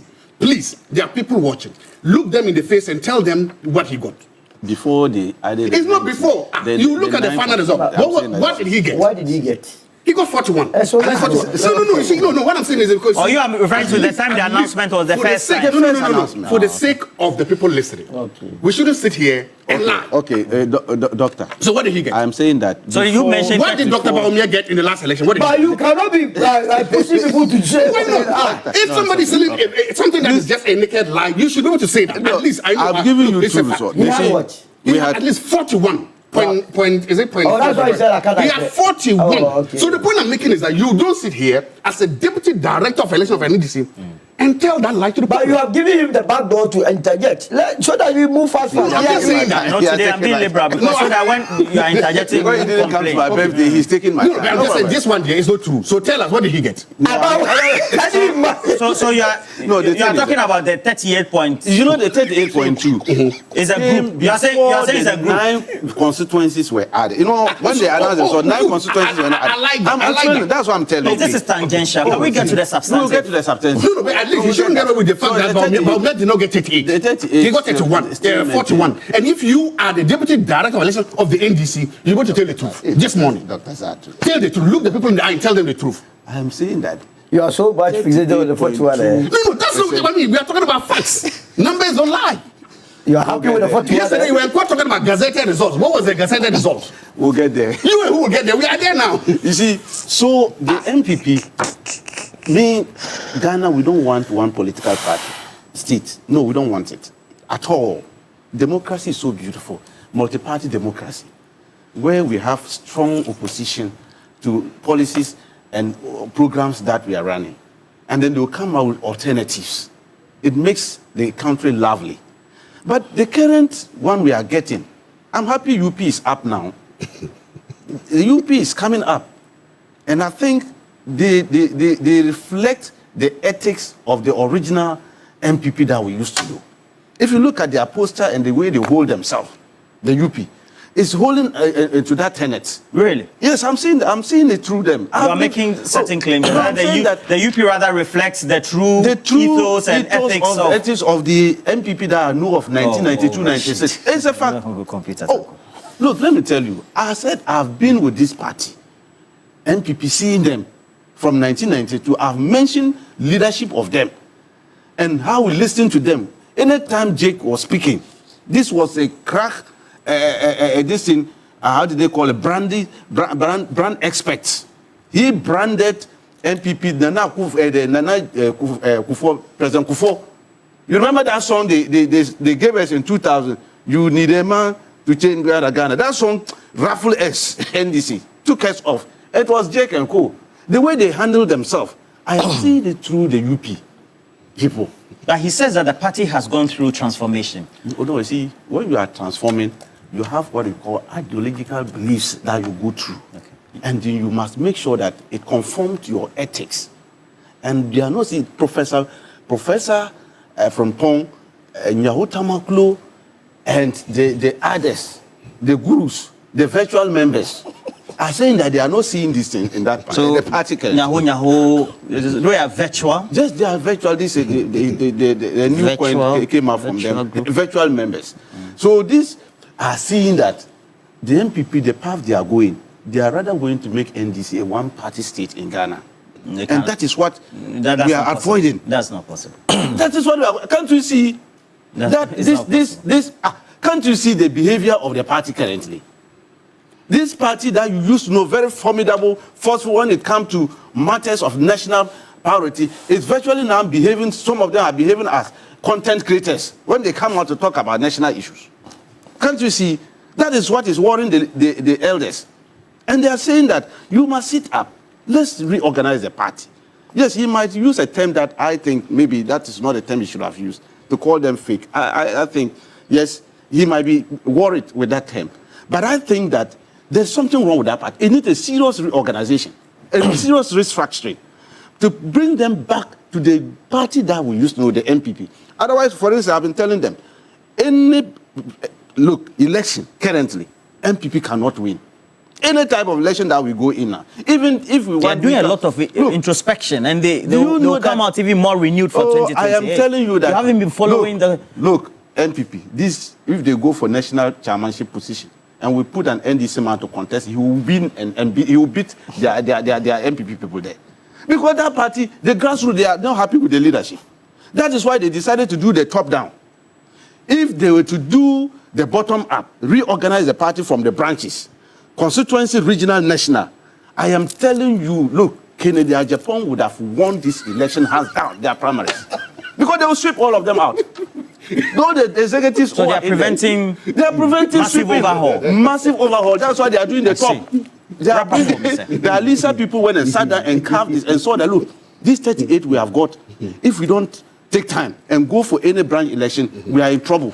So the statement from the General Secretary, what do you make of it?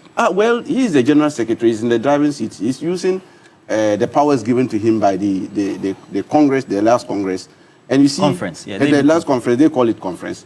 Well, you see, power must be exercised judiciously. When you are given this power, the authority, and you exert it capriciously, you are going to disturb the foundation of your own base. And so, he is using the right process. That is what the Constitution has allowed them to do, the party constitution. But sometimes it might be political in the way you use your party constitution. That is why we have political committees and all that. They have best brains who go and sit at the political committees. They will have to take the decision and say, you, the Hawks, this is how we want it to go. Otherwise, if you allow the Hawks, throw the Hawks and say, this is how the Constitution says, they will throw your party into like what they are doing now. They have virtual members and they have another group too, which is also described in a different form. I don't want to go that path to describe them, but I think that the virtual group must be listed. Dr. Zato, are you a virtual member or you are part of the other group? That's a good question. Did Dr. Bonner get 41 or 30 in the last election? We'll get there. No, speak the truth. We are there now. You are the director of elections. Speak the truth. So the final announcement is 41, right? Okay, so have you heard his computer? Okay. I said 38 before please, the nine constituencies. Can you allow your co-panelists to also talk? Now, Solomon, the way the situation is, I mean, you have known the in-out of the MPP. You've been from the foundational... Is it local? Okakwe South, etc. And so you're a breakaway UP. We are the United Party. So your formation, you were formed out of the rips of the MPP. Exactly. So you know the ins and outs.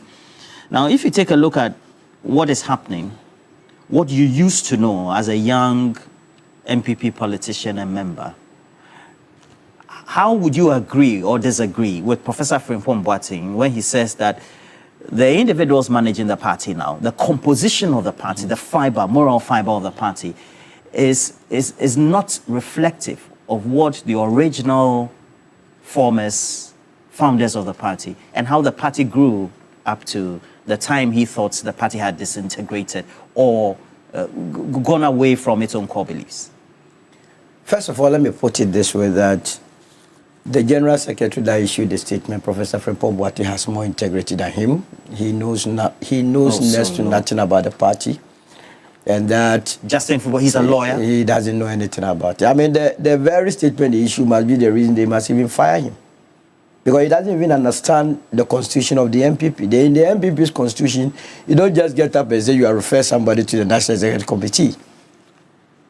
Every disciplinary measure, it has to go through a disciplinary committee. So his reference should have been with the disciplinary committee rather than the National Executive Committee. You are according to the constitution of the MPP. Absolutely. You should have referred that letter to the disciplinary committee, so that is where natural justice will take place. Professor Frimpong Boateng must be heard. And where is he going to be heard? At the National Executive Committee? No, he goes to the disciplinary committee. He is heard, and the disciplinary committee will make a recommendation to the National Executive Committee. And believe you me, when he has submitted Professor Frimpong Boateng to, the National Executive Committee consists of regional, as part of membership, regional executive committees.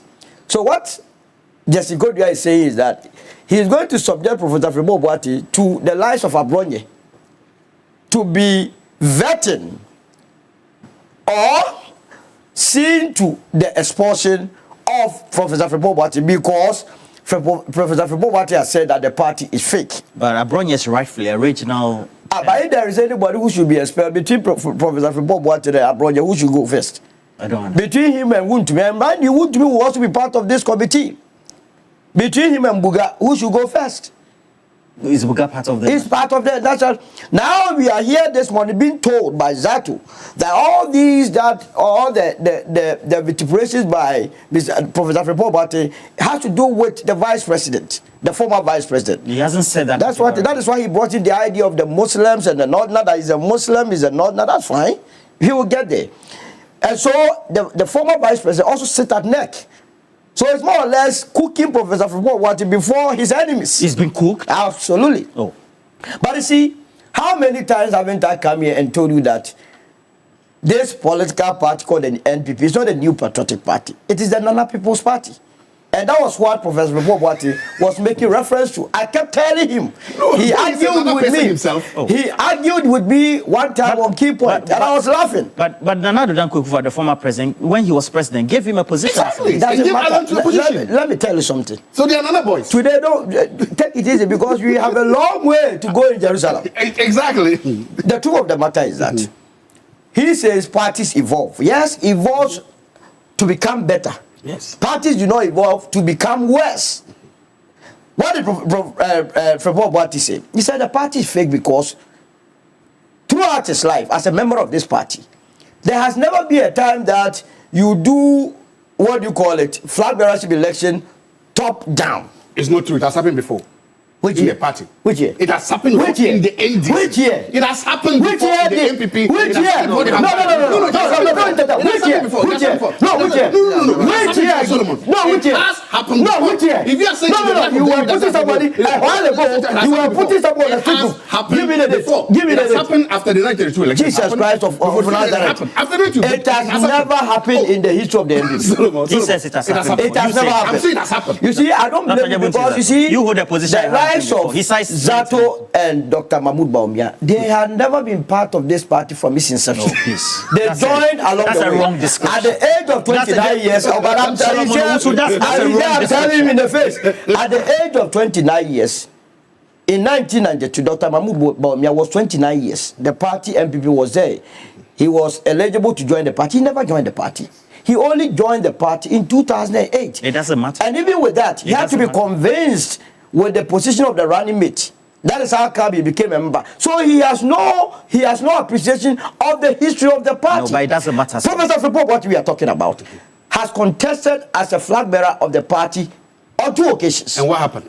It doesn't matter. It does. He contested in 2007 and contested in 2010. So nobody can sit here and belittle the intelligence of Professor Frimpong Boateng. He mentioned 3 or 4 things. The things that he made reference to, that the party has a lot of people who are corrupt. Is it wrong? I don't understand. He said one of the reasons that he thinks that the party is fake is that it has a lot of corrupt people who went into government. Is it wrong? Currently, what are we saying about the former finance minister? Is he not refusing to come back to Ghana because of corruption allegations? But the allegation. Look at what happened at the National Service. Look at the whole. How can Professor Frimpong want to look at this and say, this is not a good party? Remember when he was even in government, he wrote, a report, and then fingered a lot of MPP members in there who were so corrupt, who were destroying the environment. So the man started saying this, not today. But how did he say that is different from what the likes of Boache Dakua said? Remember on the 27th of September 2023, 2 days after we had left the MPP and joined and formed the Movement for Change, Boache Dakua came out and said that they are even lucky Mr. Chemante, Honorable Alan Chemante, has penned down his reasons for leaving the MPP. And that there were so many of the MPP people who had left the MPP in their hearts and were ready to walk away from the party during voting in the election 2024. Wasn't that what happened? The MPP that is there now, their membership will not transcend beyond the 200,000 people who are going to vote on the 31st of December, January 2026. No, but they are core sympathizers as well as people who vote for them. The core sympathizers are only 206,000. That's the delegates. Those that are going to receive freebies. They are members. No, they are the delegates. They don't have any other member. Who is that member? And that is what Professor Frimpong was referring you to, the virtual members. The virtual members, he is referring to them as virtual members because he knows that the United Party is on the verge of receiving its final certificate. And the moment we receive our final certificate, the virtual members will all come to us and join the party and join the United Party. Remember, what were the reasons ascribed by Adenimo before leaving the race? What Adenimo say? How different is it from what Professor Walter said? Adenimo said that the top-down approach was bogus. It was just there to favor one candidate. The party as fake. It's fake. That they have virtual grouping. How can you have a party? The virtual grouping are the UPP. No, but Adenimo didn't say. No, but Adenimo said that the party. Even Eugene, is it Eugene Entry or something? I'm even surprised that Eugene Entry is still with this party. A fine brain. They started speaking their minds during the days that we were speaking our minds. He has been up, and if you have people like Eugene Entry in the political party, and they are not general secretaries, and you have Jesse Kodria, what sort of party is this? A general secretary who himself doesn't even understand his own constitution he operates with. But he's a general secretary. What is the meaning of general secretary? General secretary in opposition? He led the party to suffer the heaviest defeat in their lives, together with the flag bearer that they are talking about. So, Professor Frimpong has been consistent, and he has been consistent with the lives of Dr. Nyahunya Utawaklo, what Alan Chemante left the party with, left because of the reasons that he cited, what Kennedy, Atta Kennedy has been saying all these years, and so on and so forth. Professor Dr. Ba, and all those people have cited the same reasons as Amakuba, as Professor Frimpong has stated, and none of them were held before any disciplinary committee or given this treatment. But because Professor Frimpong speaks the truth directly, he doesn't mince words. You understand? They feel that they have to go after him. But if anybody cares to know within the MPP, in the same way there are few people that want to attack Professor Frimpong, I want to assure them that just like some of us went to his aid when he decided to finger all those that were involved in Galamsey, we are ready to defend Professor Frimpong because he's a member he is waiting to join the United Party anytime soon as a virtual party member. He hasn't said he will. No, but definitely if he continues to be with this fake party, how can he be with this fake party? In any case, he said he had walked away from this fake party. So there is nothing to even discuss. But he still insists that he cannot be sacked from the party. So it means that he still wants to... No, he cannot be sacked from the original MPP. Roland, today we've just something. The deputy director... So do you think this is the right way to treat Professor Frimpong? And how do you think the way you envisage, based on your knowledge into politics, etc., this is going to end? Thank you. I'm happy that this morning that we have confirmed from the Deputy Director of Elections of the NDC that His Excellency about Mahmoud Bawumia got 41% in the last election.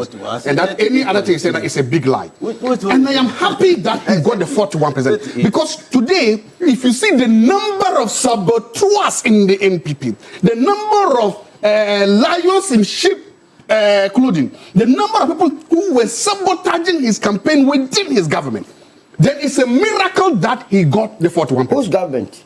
Again, if you see the number of saboteurs, I think it's the number of saboteurs who were in the MPP, remember they have said that he's a mate. The number of saboteurs who were in the MPP and the number of them who worked diligently to oppose and prevent His Excellency Dr. becoming president. Despite all that opposition, he still got 41%. It is a miracle. Despite all of that, more than 4 million Ghanaians stood up all over this country and voted for him. It's a miracle he got that number. And it shows what could have happened if he didn't have such powerful forces. You haven't answered my question. My question is, do you think that the treatment that he's going through is fair? And how do you think that's going to end? Secondly, I think that as a man, you should put your resources or integrity where your mouth is. Why should you belong to a fake organization? Walk away. If you do not walk away, then you are also fake. If you remain in a fake organization, you are also fake. So my point is that, look, to show your personal integrity, you walk away. And that's why I started by saying that no matter what I respect Solomon, he walked away. He walked away because he thought the organization was fake. Come January 31st, more than 200,000 patriots all over this country, those that have been ascribed as being fake by whosoever it is, they are going to reject the tribal bigotry. They are going to reject the religious bigotry. They are going to go. But that is not fair to him. But that is not fair. You are discountable. I did not say he did. They are going to start. It's not fair to him. I didn't also say he did. That's what you are saying. Why are you running away? I didn't say he did. You are running away. I didn't say he said we should do tribal politics and religious politics. Let's do it. Country. Come January 31st, over 200,000 patriots all over this country are going to go out to the polling station. They will overwhelmingly endorse His Excellency. Even never brought Dr. Mahmoud Bawumia. I didn't say that. He never mentioned tribe. I did not say he did. We can play back the tape. Yes. So, but who are you discussing? Can I make my question? I'm just saying. More than 200,000 patriots all over the country will go out to the polls January 31st. Yes. They will elect a competent, compassionate, exceptional and a generational brain to the party. They will give the mandate to His Excellency Dr. Mahmoud Bawumia because they will reward him for his consistency. They will reward him for his brains. They will reward him for his compassion.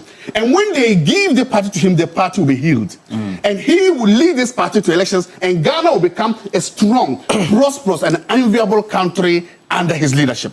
That is what will happen. And anybody that thinks that you are in the wrong party, I think you have opportunities. That's why there are options.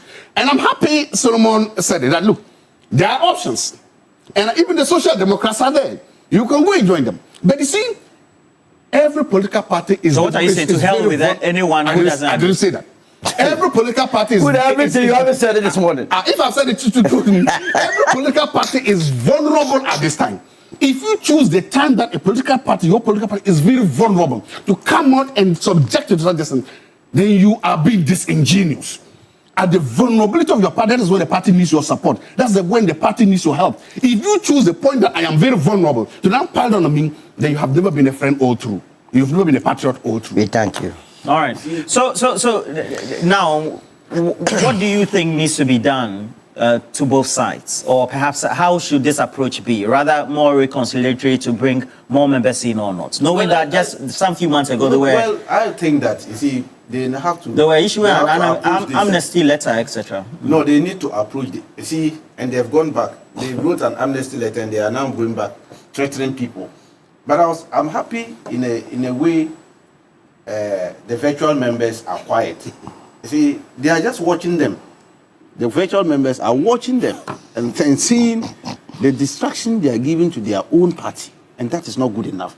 You see, they have to approach it with some reconciliation. They shouldn't be, the hawks in the MPP need to tone down.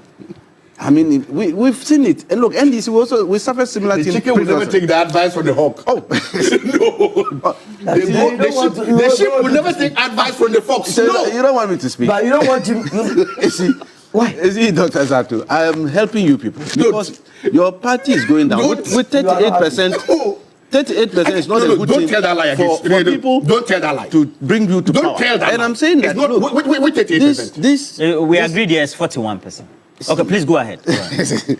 Hey, you are helping Dr. Zato. No, it's not helping. You are lying. You see, what they need to do as of now is to make sure that they bring back their old guards, listen to them. Because even President Kufuor himself is not happy with what is going on in the party. You remember his statement, Mantiasi. He recently made a statement, President Kufuor, Mantiasi. Mantiasi. Okay. You remember that thing? The interview. It was loaded. He said a lot of things in that interview. You see, how can a former president, somebody who ruled the country, PDS and so on. And the cathedral and all manner of things that they did. And so if a leader like that, and I'm sure because he's a former president, these people who have written a letter to him that will sack you in the party. They would have dared him with another letter. And that meeting that they will go and sit and organize themselves, they don't even invite him. That is what is the problem we have currently. And I'm saying that don't make NDC a one political party state in Ghana. And that is what you people are doing. And we are saying that if you do that, thankfully enough, we have UP coming up. And it's an offshoot of the former UGCCC that ended up with the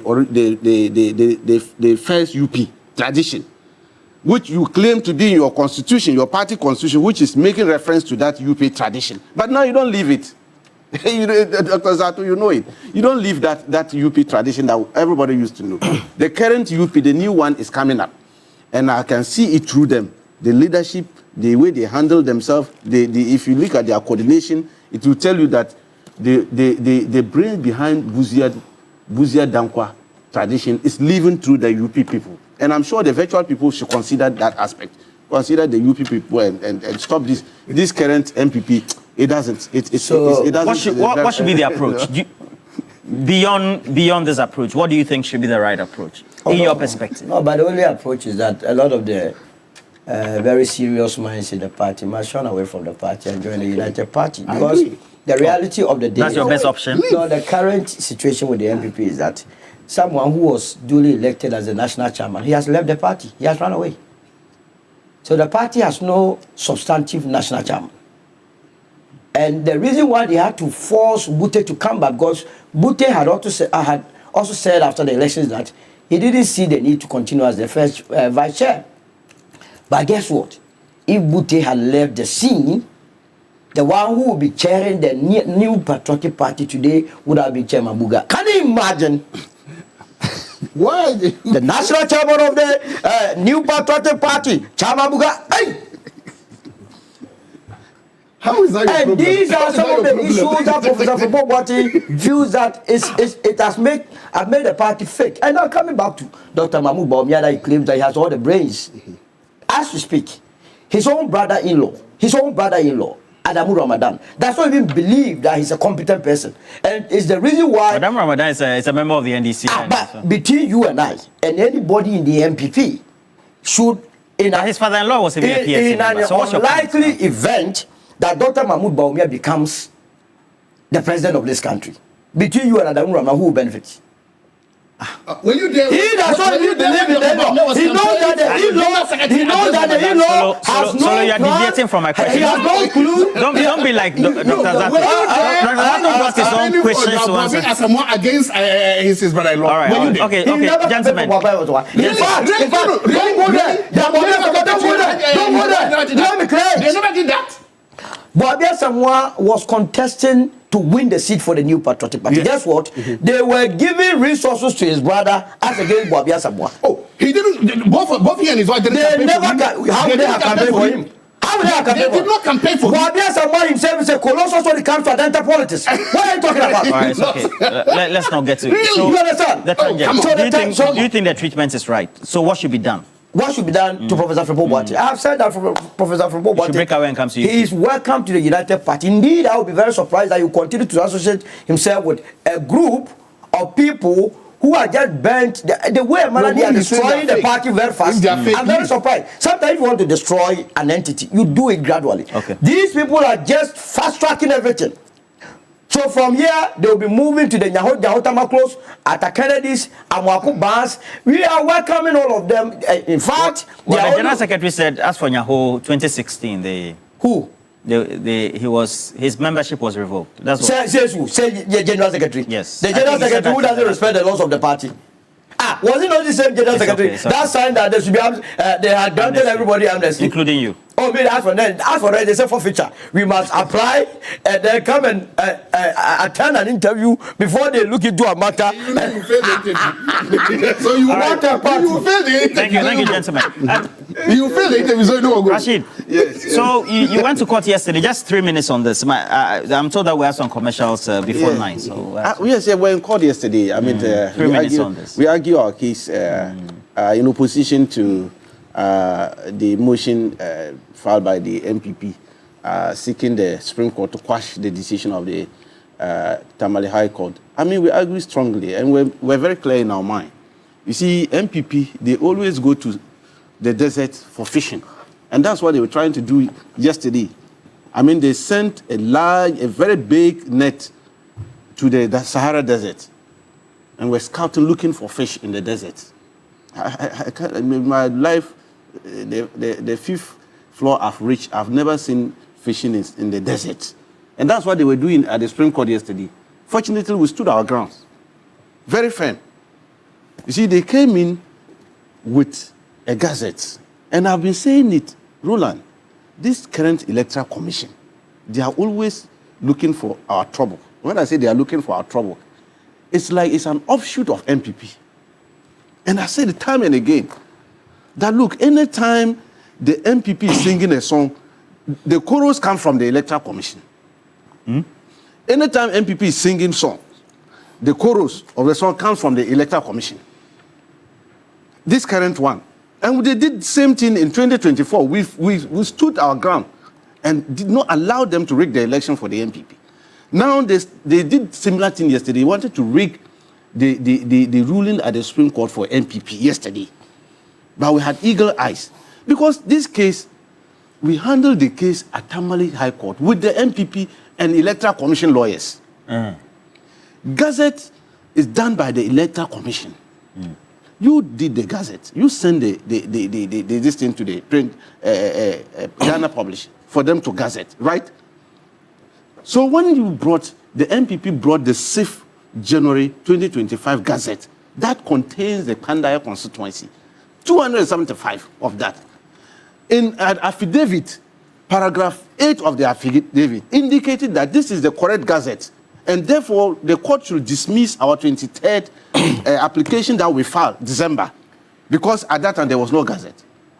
The courts haven't admitted that, and the Electoral Commission was sitting there, did not say anything, did not oppose that 6th January gazette. And the court even awarded, because we withdrew our 23rd one, the court awarded a 7,000 Ghana cedis we paid for withdrawing our 23rd one and filed a fresh one on 25th January, just to fall within the 21 days because of the 6th January gazette. And when we went in for the case management, where 3 issues were laid down for trial, lawyers of Electoral Commission, in fact, I'm happy you are showing this lawyer. He represented the MPP at that place, at the case management. They didn't bring any gazette again to say that the safe one is not correct. This is now the correct one. So that the matter would have ended during the there. case management conference. The case management conference. Yes. No, they were quiet. Electoral Commission, they were quiet. They were moved. And said the safe is okay. So the 3 issues were laid down for trial. We all agree. We started. Cross-examination. Witnesses were being cross-examined left and right for 11 months. The matter was ruled on 24th November. Then MPP realizing that they've lost because they were exposed big time. Roland, do you know that one polling station, MPP got 1,400 votes? One polling station. In the ruling is there. A polling station. Polling station. But the Electoral Commission hadn't. The highest together. is 750. Yeah. The highest is 750. But in Pandaya constituency, the ruling of the High Court, go and read the ruling. The judge made reference to polling stations where some polling station recorded 1,400. Another one recorded 1,200. This is what MPP is running away from and going for the question. Because if they go to appeal, which judge in his right sense will allow this? That is why they are running away from that. They are not talking about the ruling. But you can determine that. On appeal, the judge will make that determination. The thing is that you have gone to vote. the register is saying 750. You have ended up voting 1,400. If you are a judge, do you use technicality to say that vote should stand? And so you're waiting and ready. I'm saying that, so this 5th January Gazette was from the Electoral Commission themselves, and we presented it. Now they are in court saying that there is another Gazette of 24th. And the Electoral Commission also swore an affidavit. We are saying, you, the Electoral Commission, supporting MPP that, yes, there's another one, 24th. Where were you at the Tamale High Court? When you were lawyers, you were sitting down with the 6th Gazette General. was issued by the Electoral Commission. Is it not the same Electoral Commission which was not say when like this, we move people at the Tamale with the 6th one? Okay. That's why I'm saying they are in concert with MPP. Anytime the MPP is doing so, they want to support them to rig the democratic credentials of Ghana. And that's what they were. Is it not a state where if it goes well for you, yes? No. We have never even gone to anything with them. We have been saying that this EC, we've never slept with 2 eyes with them. Because of so that's why you have one eye. One eye, always watching them. The Deputy Director of Elections. I'm not surprised that the Deputy Director of NDC... Edwin Tamaklo says that you have to stop gagging the editorial discretion for Newday. Thank you. We'll discuss at BBC today because the economy is doing better. I'm not surprised that the Deputy Director of the NDC election is playing this matter because he cannot even determine the percentage that Baumia 38.2. That's what I'm saying. So the same issue, so you can understand. The same issue said the thing is 41. He cannot even comprehend that. And you cannot even comprehend and accept that. So why should we take anything as serious? You were saying 1 million. Why should we take anything you are saying serious? In 2016. So if you don't even know the difference between 41 and 38, why should we take you serious? Gentlemen. So let's look. I have a copy of the Gazette here. I don't care what somebody swore to and all that. Maybe if there are legal concerns, that's different. But there is a Gazette here, I have a copy of it. On that Gazette, it said it was gazetted on the 24th of December. 2, there's a page here in that Gazette, and it lists the gazetted one. The one I'm looking at here has the name, candidate Matthew Nyindam. Gave his assessment. So there is a Gazette here. That's a fact. I know there's a law, and I know there are facts. And I know that if you know the law, you argue the law. If you don't know the law and you know the fact, you argue the fact. If you know both, you argue both. In this case, there is a fact. I don't care what an electoral official did or not.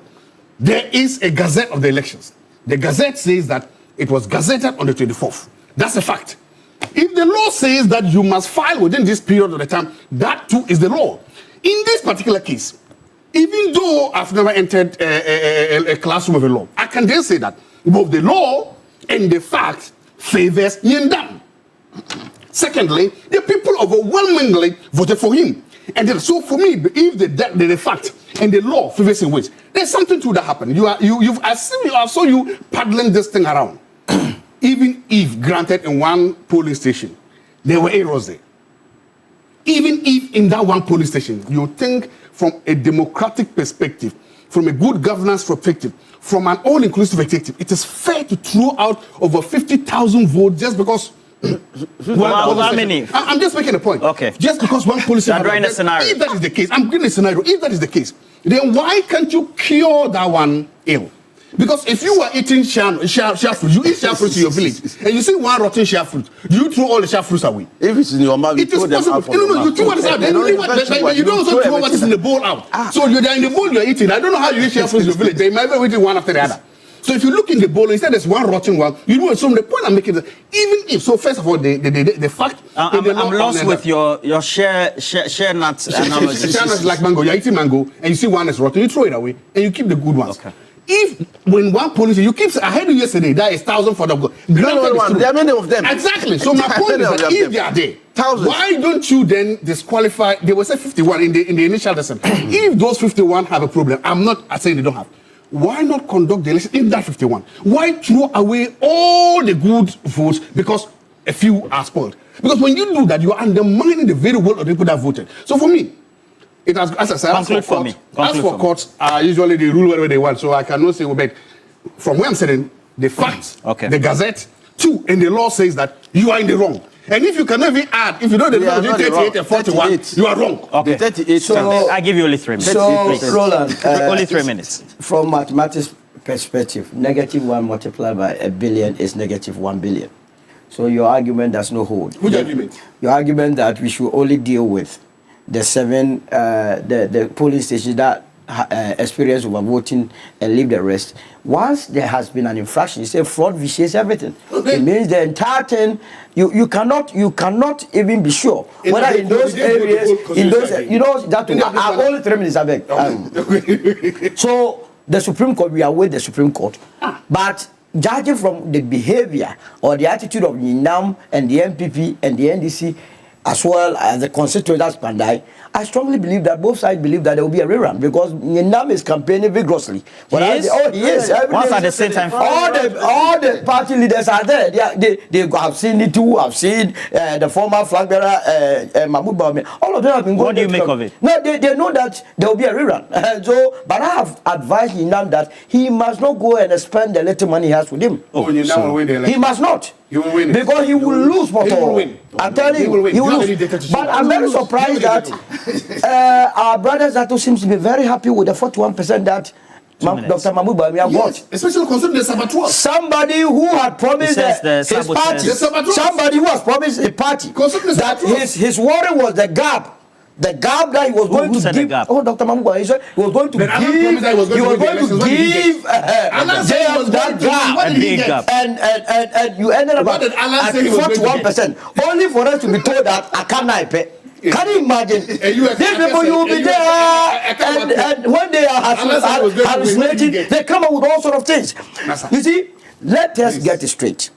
In politics, for us to have our democracy well received, we must ensure that there is always free and fair elections. I will be the last person to support a rigged or flawed process. It's the reason why some of us felt that, look, the NPP was no more attractive and we left. You can't go to Pandai, someone wakes up around 3 a.m. to go and queue and vote only for that election to be rigged and think that he must go and hide behind the Supreme Court for the Supreme Court to say they have quashed the whole thing, somebody should be an MP. Is that the way you run a system? If you strongly believe that Ninam won the elections, he must go and contest and win the elections.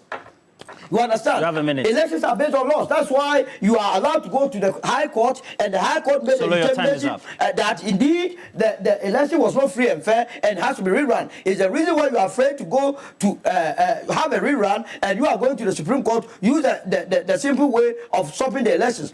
But I can say that if the crux of the matter is that the Gazette Day was 6th or 24th, then I believe there will be a rerun. Thank you very much, Solomon Owusu, United Party Director of Communications, and then also Deputy Director of Elections for the NDC as well. Rashid Tanko, Dr. Jabuti Zato, thank you for joining us as well. All of you have seen your messages. Thank you so much for your messages. Unfortunately, we have to move on and do some other things. So we'll call it a morning, but we have more. We'll also be coming to you live from Teshi for water. But if you want to look smart and fashionable, visit any Woodin boutique nationwide today. Woodin offers amazing collection of authentic African fabrics, all coming ready to wear, beautiful designs, colors for men and women. With Woodin, you get to be creative and versatile with your designs. You also get to be confident and show off how truly African you are in Woodin. So go to any Woodin boutique near you today. Also get to choose from their variety of trendy products to complement your unique style. Let me read a couple of messages. This one is coming from Prince Henry. Prince Henry. Swale from Salaga. He gave me. Oh, right. That's in your colors. Yes. Swale, the butterfly colors. Yes. Swale. Okay. Solomon Owusu is grateful. From Salaga. Obrin Ponkaba says that I vividly recall the initial introduction of Dr. Zato on the show where he was presented both as an academic and as an individual contributor to the dissection and dissertation as well as the analysis of issue. We all anticipate that in his capacity. Obrin Ponkaba. So you mean that Zato is the reason why he's I restrain myself from reading further. Of the MPP, and then the guy said himself. Prince Nani York. Computer. He doesn't know the difference between 41 and 30. The man is an MPP, but you introduce him as an academician.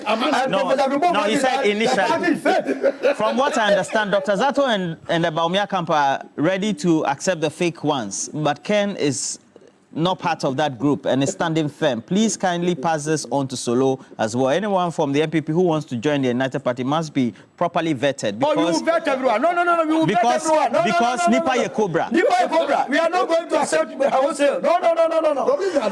And then Gabi Sokachi Neku says that, hey, Chairman Buga, among the MPP National Executive Council meetings, now wow, that's Gabi. Amprachum says he greets you. Oh, Amprachum. Yes, Amprachum, good morning to you. He's doing a wonderful work. Let's say good morning. Over the years, please. No, please. Over the years, this one is coming from Bubakma. Over the years, while the MPP has retrogressed in its values, philosophy and principles, the NDC has progressed in these same areas. It is deeply ironic that the party which once rose in outrage against the late E.T. Mensah for installing an electronic gate and condemned the purchase of a jacuzzi by the former First Lady, Nana Kunedu Ajiman-Rawlings, has now deteriorated to the point where its very name has become synonymous with corruption. The president of the MPP has sadly become a fake one. Let me say good morning to you. Pai Fianku works with engineers and planners, more importantly, and the husband is called David Paifianku. Wish you all the best as well. And then Alhaji Nuruddin, you are the chief driver for business mogul Ibrahim Mahama of Engineers and Plumbers. Wishing you all the best for the day. We're taking a break. When we come back, we'll have more for you right here on the show. We'll bring you the latest sports headlines. Bye-bye.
very shortly, we'll bring you the latest in sports and all that you have to know, the game coming up later in the day and the days ahead. But ahead of that, Optima Solar Systems offers reliable solar energy solutions in Ghana, including solar panels, lithium batteries, water heaters, water pumps, and solar-powered CCTV. They provide installation, ongoing maintenance, repairs, and even comprehensive solar insurance against theft, fire, flood, and more. Flexible payment plans are available that services suit homes, farms, businesses, helping customers cut electricity bills, gain energy independence, and of course, support the environment. You can contact or call them now on 030-824-9900 or 050-502-3472. You can check out their website on www.optimasolarsystems.com. Social media, Instagram, Facebook is at Optima Solar GH. But let me remind you, we are cashing out this morning. We're giving 10,000 Ghana cedis to 10 of you. Every person gets 1,000 cedis. But remember that you can only get that 1,000 Ghana cedis when you play more. The more you play, the higher your chances of winning. So it's *439#. You follow the prompt, you pick your favorite platform. As always, it's number 2 right here on TV3. Pay more. Play more, and then you get the opportunity to win 1,000 cedis. I think we have our first winner. Okay, let's see which number is going home today or taking away that 1,000 Ghana cedis out of the 10,000. Just keep playing. The numbers are scrolling now. Okay. All right. Now we have 0542 445 111. Yes. That's 0542 445 ###. If this is your number, congratulations to you. You've won yourself 1,000 Ghana cedis for the middle of the week. Now, are you looking for a university that will prepare your child for the future? Look nowhere than Academic City University because it's the best choice for you. At Academic City, we do not just teach, we nurture creators, innovators and leaders who shape tomorrow's world. We offer undergraduate programs in engineering, computational sciences, business, and communication arts. And our BSc in Artificial Intelligence and Robotics Engineering are the first and only one of its kind in Sub-Saharan Africa. With world-class facilities and industry-experienced faculty, students do not just learn the latest technology, they actually create it. And for working professionals and young graduates, we have got you covered as well with our MSc programs in cybersecurity and data science analytics, as well as our professional certificate programs. Yes, at Academic City, our programs are practical, relevant, and future-focused. Just call us now, 026-269-3870, or visit acity.edu.gh for more information. Admissions are now open. Academic City, make your mark. Yes, so keep playing. Like I did tell you, we're giving 10,000 Ghana cedis to 10 of you. Already somebody has won 1,000 cedis middle of the week. That's good news, right? So keep playing. Dial *439#. You follow the prompt. You pick your favorite platform. Yes, it's right here, TV3, number 2. And you also get the opportunity of winning 1,000 Ghana cedis. We've given out 1,000 out of the 10,000. So you still have a good chance to win at least one more from the remaining.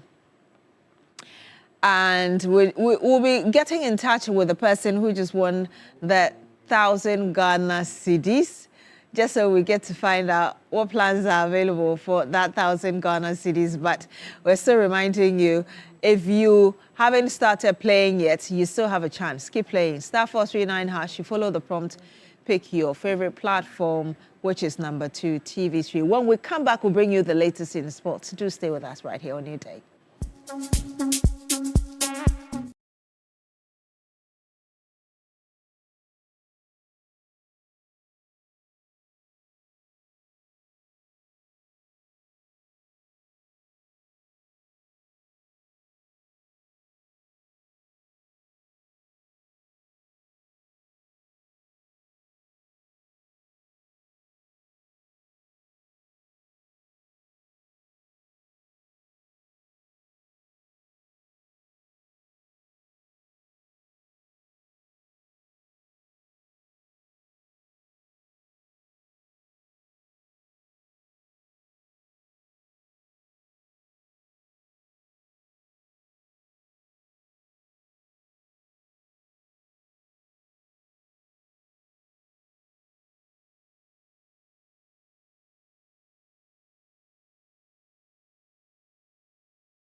And it's time for sports. The Mutala Yakubu is here. Hi, Mutala. Hi. How are you? I'm good. Yourself? Wednesday. I'm great. Wednesday, middle of the week. How is it going? Midweek. Not bad. It started pretty well because of Antoine Semenyo. Actually, it's going well for him. He's putting us on the map big time. And we're all proud of him. Yeah. Just the kind of start we expected and we're hoping for. And he's delivering out there in England. He scored again yesterday. Yeah, he scored again for the second time running for Manchester City. This was the Carabao Cup semi-final. So those of you who are doubting Thomas's of whether Antoine Semenyo would start at Manchester City, he's really starting and is actually doing the business for them. It looks like the 65 million that they paid for him is already paying paying off and yielding fruit for them. This was one of the goals that actually could send Manchester City to the final. Even though there's a second leg to be played at home, Antoine Semenyo opened the score. He could have gotten 2 on the night. 1 was disallowed, but it's still enough. He actually ensured that City won this game by 2-0 because there was a second goal scored by Ryan Cherki. This was with the goal that was disallowed. We all thought that, Semenyo had gotten a second, but after the review from VAR, they disallowed this one. But it didn't matter in the end. City won by 2-0. And after the game, the man of the moment, Antoine Semenyo, reacted. No, 100%. Tough game today, but we just needed to stick in there. We knew we would get chances, and I was just in the right area to tap it in, and obviously we're victorious, so happy. I think the whole environment here is perfect. Everyone's confident and wanting to achieve the best, so I've just come into that and they've helped me with my confidence and made me feel welcome. It's been a lot, definitely been a lot, but I've enjoyed it so far. I'm definitely picking up things very quickly, and I'm enjoying it, like I said. I'm just taking the confidence that I had from Bournemouth here, and like I said, playing with a smile on my face, so I'm enjoying every moment. Second goal should have counted. The referee came and spoke to me and told me what was going on, but it's what it is. Life is good. Life is good for him. Just 26 years of age. And everything seemed to be moving in the right direction. Now, he spoke after the game. The captain of Manchester City, Bernardo Silva, also spoke about how he's brought a new spark and life into the team and says that Semenyo off the pitch is also a good guy. Oh, wow. Yeah, I will bring you that shortly, but really, I think that the manager also needs a raise because this looks like a very strategic recruitment. Of course, it was one that City needed because there was some over-reliance and burden on Erling Haaland. And the City were choking. Anytime Haaland fails to score, they don't get the goals. I mean, Jeremy Doku is there. He's a bit similar to Doku, to Antoine Semenyo, but he is not a goal scorer. Semenyo knows how to score the goal, so he becomes a second option for them. Days that Erling Haaland isn't scoring, like yesterday, you have the likes of Semenyo. The more, the better. Of course, the more, the better. And that is the Manchester City philosophy. He thinks that if you have more superstars, there's more competition, and you get the best out of the players. Let's watch the captain, Bernard, now. Happy. It's just one leg. Still have the second game at home. But a very good result. As you said, should have been 3-0, but we're quite used to this at the moment. What did you make of that delay over the Haaland interference? And first of all, was he offside? I don't know what to say. I don't want to say too much because we know how these things work. But I saw it, and it just looks ridiculous for me. But it is what it is. As I said, it's so frustrating because the last time we came here to St James Park in the Premier League, we also had a lot of decisions going against us, and once again tonight, even though we won, it was just quite frustrating, to be honest. Yeah, it looks not just a very good player, but a very good guy, which helps, which fits right into the team. He's a fantastic guy who wants to play collectively, who wants to help us, who wants to have fun. And we're delighted with the way we started. Hopefully, I love that, right? Want to have fun. You're working, but you're having fun with it. Of course, it's a blessing that you're making money out of your hobby. Something that makes you happy. It's a blessing to be in that position. Maybe you like singing and you're making money out of the singing. Like the likes of Sarko, they will tell you it's a hobby. They feel music is a hobby for them, and they are making money out of it. And good money good well. money. Yes. Good, not just money, good money. Yeah. Yeah, but there are some more results, right, beyond yes, for the Carabao Cup. Today we have a big game. Chelsea will be playing, but as we know, yesterday, Manchester City beating Newcastle in that first leg by 2-0. So the return leg will be at the Etihad Stadium. And it looks like Manchester City have 1 foot in the final already with the scoreline. But tonight, it is Chelsea against Arsenal in the second Arsenal, do me the honors. Let's see what happens with that one. Yeah. Yeah. What else do you have to... Yes, to the camp of, from the blue half of Manchester, let's go to the red half. That is Manchester United. Yeah. They are in some form of chaos, difficulty, but maybe there's a bit to smile about because they have also appointed an interim manager. Their former midfielder, Michael Carrick, will be taking charge of the team till the end of the season after they parted ways with Ruben Amorim. Carrick has been in caretaker positions before, so he's not new to this, and they believe that he understands the Manchester United culture. That is why they brought him back. So he will be in charge of the team from now till the end of the season. And unfortunately for him, his first assignment is this weekend. It's a big game against Manchester City, and Antoine Semenyo is in red hot pressure. A lot of pressure to be in charge of the team against Manchester City isn't an easy feat. But let's see what happens with him. But Carrick has taken over the interim role of Manchester United head coach. I'm sure already they are kind of calculating how Semenyo is playing. Yeah. Just so that they are able to, counter. And unfortunately for them, he's already scored against them this season. I mean, Semenyo is very... He showed them small pepper. He's very difficult to play against. He's a typical English Premier League player. And he's grown from the ranks playing in League 2, League 1. So he's gone through all the ranks and he understands the English game. That is why he's a dream for every manager in the English Premier League. So I'm not surprised. I'm rooting for Nigeria. You're rooting for Nigeria, and Nigerians are angry at CAF because today's game against Morocco, a Ghanaian referee will be at the center of affairs for them. Daniel Nilai. So and the Nigerians are saying, no, CAF, you can't do this because Ghana is seen as our biggest rivals. And why do you appoint a Ghanaian to be in charge? They said they would have even preferred an Algerian or Tunisian referee. And Morocco would also not like an Algerian or Tunisian referee to be in Africa. So Daniel Nilai is going to referee today's game between Nigeria and Morocco. Whether Nigerians are not happy about it, my colleague Bill Eshen, who is in Morocco, has put together this report.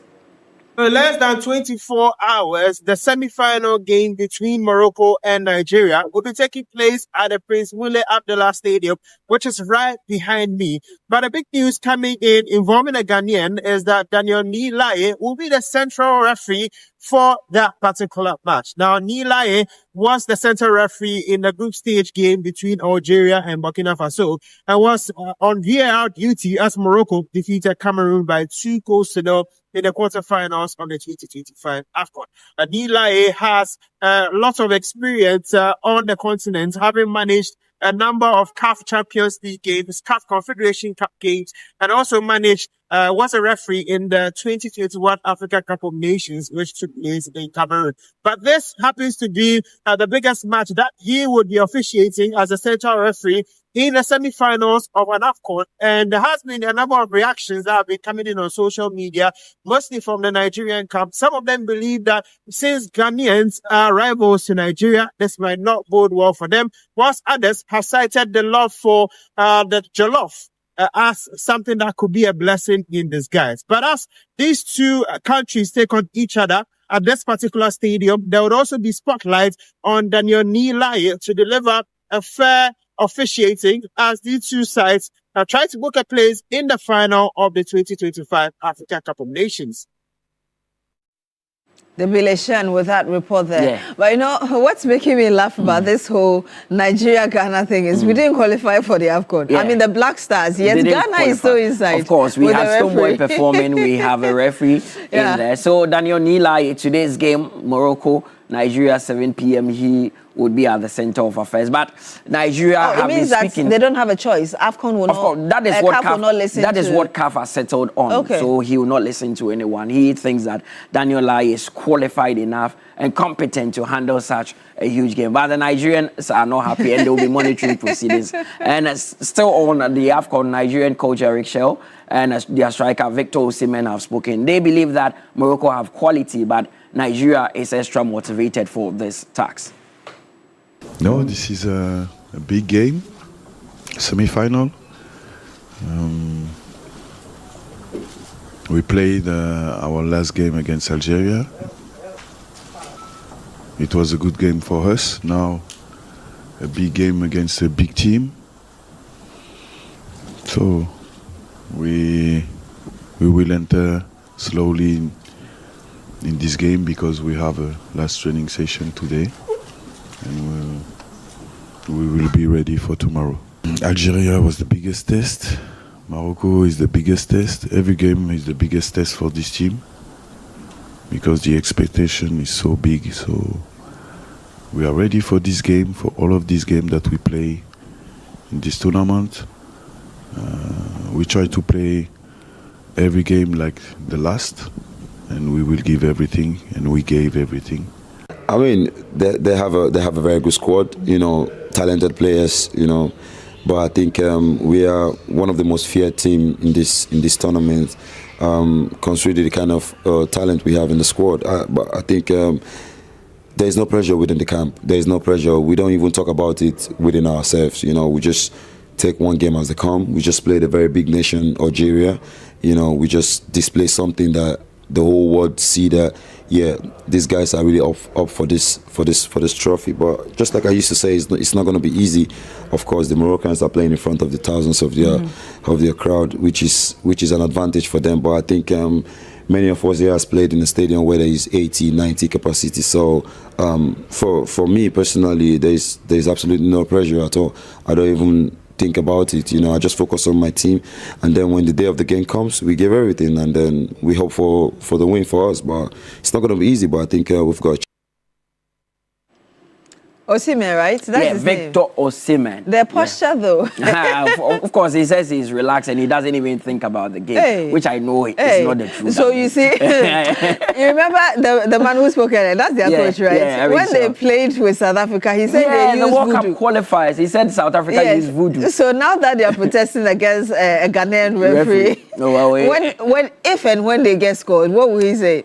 Well, we are waiting to see the outcome and see the reaction from the Nigerian community. But they are very confident that they would get the better of Morocco. Senegal would also play Egypt in the other semi-final. Both semi-final games are today, 4 p.m. and 7 p.m. And as you know, 3 Sports, we have Ice Family in there with Bill Shen, and he will be monitoring proceedings and come up with everything that we need to know after these games. So let's see what happens. Let's see what happens. But you're back at 10, right? What more should we expect? With the Sports Daily a lot. Especially we'll go to Morocco, where Bill is standing by to give us a few of how things are shaping up as we get closer to the semi-final games that will be played today. Is it very cold in Morocco? Very cold. I saw how he addressed. Very, very cold. But he's been eating and eating and eating and eating.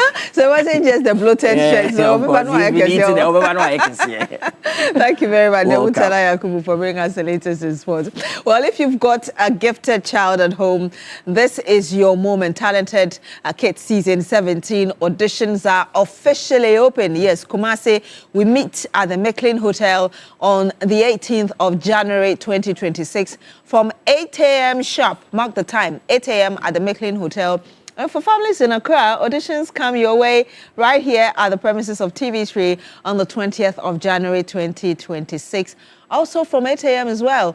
Talented Kids Season 17, where talent finds a stage. You want to take advantage of this? Kumasi, 18th of January at the McLean Hotel. And right here in Accra, at the premises of TV3, it's also at 8 a.m., starting at 8 a.m. And to stay with us, when we come back, we'll bring you some more.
We're bringing you that update on the water crisis in some communities. Let's go to Teshi now. Kukiti has already started interacting with the people there. Percentage in kitchen so enti me sure say no ntina wo de no o say yenya pipe ye di dwale pipe mba o ye de na ye increase nyama ye nkwe say ye kwan fertilizer grade estate ajoma ye sra ban say ye kwan no enye e kwan no de enye say awukọ baby kwan na abo be say 9 o'clock na wo fa drop in di ba ha obi amba ukọ baby kwa na se me na me fa wo ba na wo ye ufa omumba se kwan no enye afa ye street light ni nyina asei nti ye sra ban se ye nyina ye hyem na ye vote ye nti ya ye hyetokrom ya omba no be hwe kwan no mai na ye nye mai na BBC ya bra bom ya tumi adwumrika na ye duru ho ye da ase area ha lejo kuku MP no ye friend say honorable den ayiku obe kutu wa ha anka ye safi esa 2025 no vote no na esi ebe vote no na anka ye be two skirt and top obekutu wa ha epa ya chaw ye nka ho a onka ho nyama ne nyina ni bia fe efe ya mami ni won kala ka wo fertilizer bi hu wo fe mi ni adwoma bi wo gbe la iku e won mele wo gbe fe gbe ni ta chore ten oko na ba fe oko boy na ba fe election na oko boy fe na ngme le ayiku wa kwa won na TV wa kwa TV no MPC amenfe silejo kuku ale won na ayiku we NDCB won kwa wo gbe ye NDCB ameya no nti ye panichiwo anopai de enye nu nti na mo ban so anyaye me bakrom ha 79 ana me bakrom ha nso akwan we ya saa neti mawo me ba anya na nso sifia yenya light bibi ankoso uti dema mfuturo nkwa ye nyama homa adentia nanso edu vote tama yada na abronuma ye pa ye cho na aja ya to ho e je se ye dia ye nka ho nti se afiri se o musa bestani se ye vote mo ma dia ye pe no ma nyama ya ye vote enne ye vote ochina e je se kokromoti enu na eba ma onu so obekọ nti dia odi assembly woman wa hanu onu na chese otu sa na monu ontu ye hunu nti dianti na so ya assembly woman wa woni dianti na wo ya assembly woman no minimum no party sa me moto obunwe ye hunu nti na so ya mfoti manu oba be ya assembly woman obebua ye oya oba ni yamu ehihye no tai nanso onya sia oba be ye nti ya sranu onu no di information ba koma ayiku na ayiku so di ba ko parliament nti so wan fan ko obe de hu ayiku na kasa kropo yesu wu ba ntafo a won dafa ku ube ye sei ansana wa ma won kola mu nufo odi ne fa ana odi ko nti ya sranu onu su oti ho no so on vote on ba biom a eni ye nyasa nanso di oba be sta de ye hwehwe no ti so ya ma ya ansana ya vote. Thankfully, Assembly woman nankasa ejina ha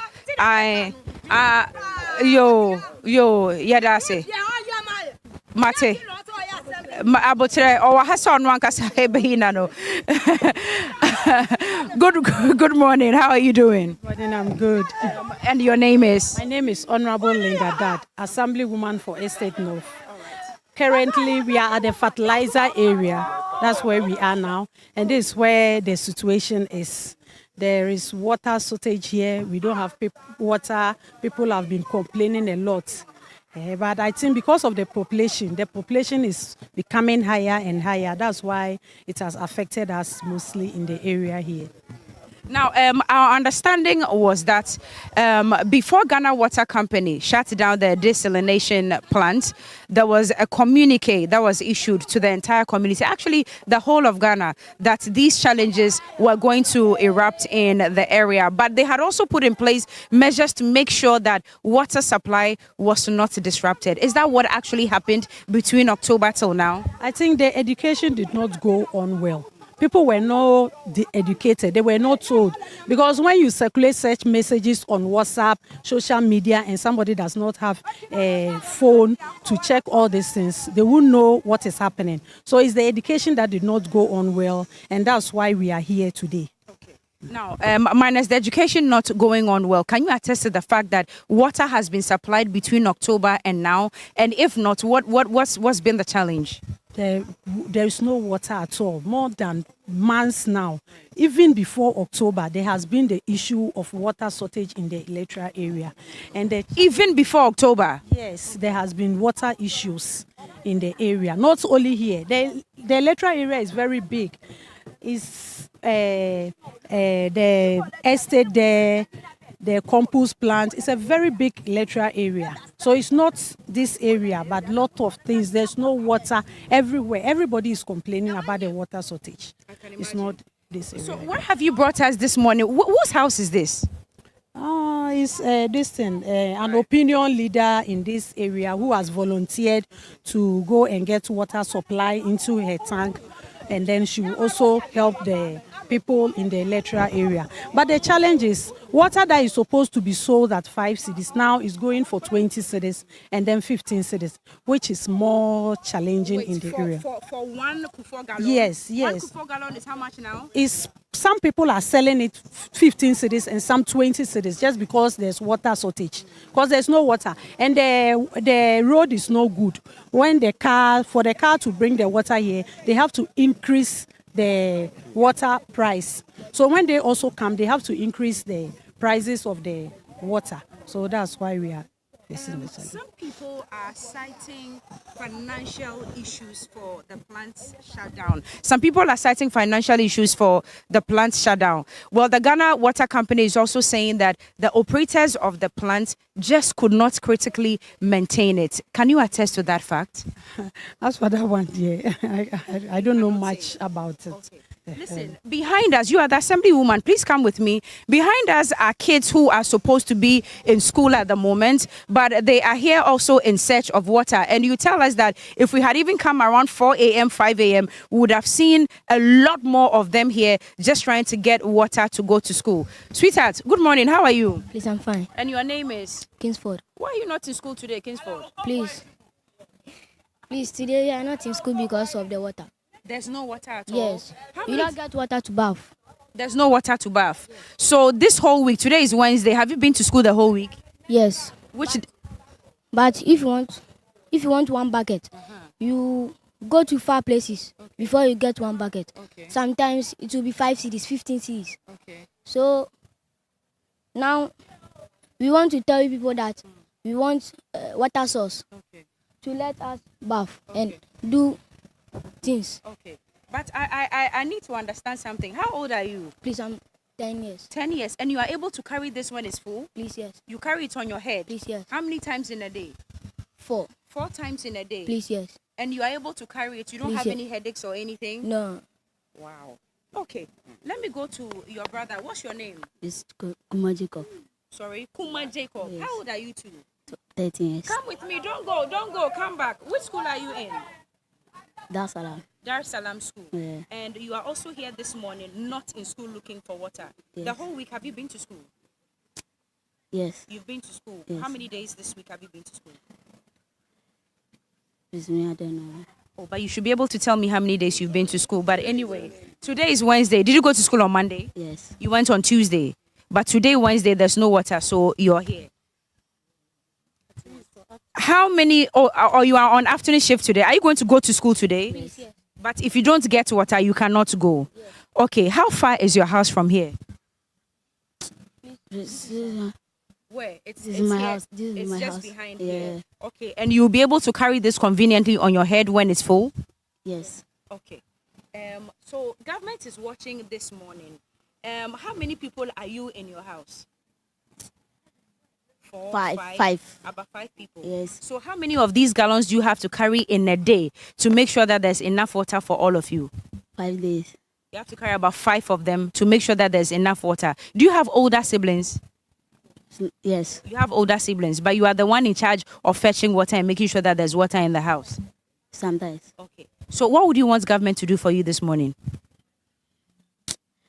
I want to open the pipe. Open the tap. To so that you can get water for your everyday use. Is that correct? All right. Let's now go to where the water is supposed to be flowing. Gentlemen, you are also not in school this morning. Why are you not in school? What's your name? Kingsley. Kingsley, why are you not in school? You are riding a bike. What are you riding a bike for this morning? We don't get water. There's no water. Yeah. That's why you are riding freely your bike this morning. Did you come here to also fetch water? Or you just came to accompany your friends? Okay, because there's no water. Let's now find out, first of all, if there's water in this polytank. Me pacho, good morning, oh. Miss Ramo polytank na why dia. Niura ewa hefa. Munya botre me pesa me te ase. De polytank na ye ne de no wan fa. Okojuma because nso ni ho. Nti nsuo ni polytank yi ma no pay. Nti ya ba ha sisi enyina ye nya nsuo nsa. So onya nsuo krofo bi kura kwa ba akwadada. Krofo ba ha as early as 2 a.m. ebe bu nsuo no nti as stand now nsuo bi ani ho biom. Na me patro wo nsuo no o fele polytank ne from nsuo ben time a Ghana Water Company ebie anase woto e na odi gumu. Time a Ghana Water Company ebie but emba ye to tanka na edi gumu. Patro, how many times in a week in a Ghana Water Company their neighbor? In a month, in a week, they meant to make us buy in a week. In a month, about once. And I know soon I was say BSC so because unim tama abeba. Into a bar na nwayema amba na ya to water tank. Because Ghana Water say omu release timetable on the 8th of January. Say na ebe hu day ebeba. Most of the communities are visiting and run. Almost normally it opens on Thursdays. Aha entisa teshi Jerusalem. Aha enfa fertilizer. Aha entisa. Yeah, about Thursday by about late hour. Enti wa dano just say you are wunya. Enti say wo benya ji say we bie siso ana. So yeah, we bie siso say start say full na egugu fam. All right. Now me hu say polytanki eso kakra ye bie ne between Thursday evening and Friday morning na etumi yama. Entumi yama. Okay. Because crocodiles were lines no so entumi yama. Now, describe to me how chaotic this place is. Let's say between 5 a.m. and 7 a.m. Because I can see people trooping in and the scramble for water. 5 no crap there. You are why late. And then as early as 4 a.m. I made me sorry and now crofodi motokia abobo ya abebun so crap kodada. Ewa. Okay. And say jerry can not on saying almost 10 cedi 15 cedi. I have say 5 cedis. Okay. I had your untu Musa and course Rosa and 2 ton of 5 cedi for 1 jerry can. And ti o say ye be pipe CC ye nya nsuo ma me say no kre no nyame nim say nsuo. Yeah, it's true. I can attest to the fact that there's no water in this at all. Now, yes, boss. In fact, Fitianopa, I'm supposed to go to work. As I speak to you, I'm still standing here. You can just imagine. This is the 4th place I'm visiting today, just in search of water. In fact, there's one thing I want to correct here. It's not about politics. It is about water shortage. And I think we must address the matter as it is. Our issue is Ghana Water Company should do us a favor. At least, if once in a week, it must come as they have actually scheduled for us. But sometimes they open it just about 2-3 hours. Then they again lock the water. It's gone. And that is why we are facing this problem. So let's take away politics from this. It is about water company and then they opening the tap for us so we can have access to potable water. You could see the school children, like they were complaining. They were supposed to be in school by now. Some workers, there's a woman this morning who was complaining that she does rice water. And the major source of her ingredients is water, rice, and then sugar. Now there's no water, so she's unable to cook. And you can imagine a family woman, how can she survive? So in fact, it is not about politics, it is about our livelihood. And that is why I'm very busy, I'm very serious about this. We are pleading. Whoever is in charge of this should actually come to our aid. We are suffering. Now, if this is the 4th place you visited this morning and there's no water, what's going to be our coping mechanism right now? Because are you going to buy pure water? How are you going to survive? Mother, on my way here, somebody suggested to me that there's a tanker that supplies water. Could you imagine? When I called, the person was calling 1,200 cedis. How much is my salary? If I should buy water, 1,200 cedis. In fact, I have a poly tank at home. But because of the price, because before then, it's just 300 cedis, 350, then they fill that tank for me. Today, they are talking about 1,200 cedis. And if I should buy that twice in a month, you can just imagine how much is my salary. So I'm only pleading that whoever is in charge of this, they should see to it that at least water flows, if not twice, at least once in the week. And it must be consistent. If they open it, it should be for at least some hours so that we can fill our tanks, so that we have a reserve water. It is very devastating, in fact. You can see how I'm sweating. I can see it for myself. Sir, good morning. You are also here. Please watch yourself. She's moving the gallon. You are also here this morning. Did you bring your jerry cans as well for water? Yes, please. Okay. Yeah. And this is where you usually would come to every day. But today there's no water here. So what are you going to do? What are your plans? What I'll do is that I'll just go and buy pure water and do ablution. And how long has this problem persisted for you? Do you live in this neighborhood? Yes, I was born, bred, and fed here. Okay. Now, so from October, what has been your experience? Because some of the women were telling me that even before October, when the announcement was made, water was not even flowing. For you, what has it been? It's true. Water has not been flowing. So for me, in person, I've been doing ablution almost thrice a week because sometimes I get water once in a week. I'm hearing that he's the unit committee member, or you are a unit committee member. So you very much are aware of the situation on ground. Okay, so as part of the leadership in the community, what are you doing to reduce or to ease the pressures of this water shortage? Truly, when the situation started, we complained to our assemblywoman, and she took it up to the assembly. They have been promising us that they will come and see to it, but nothing has been done.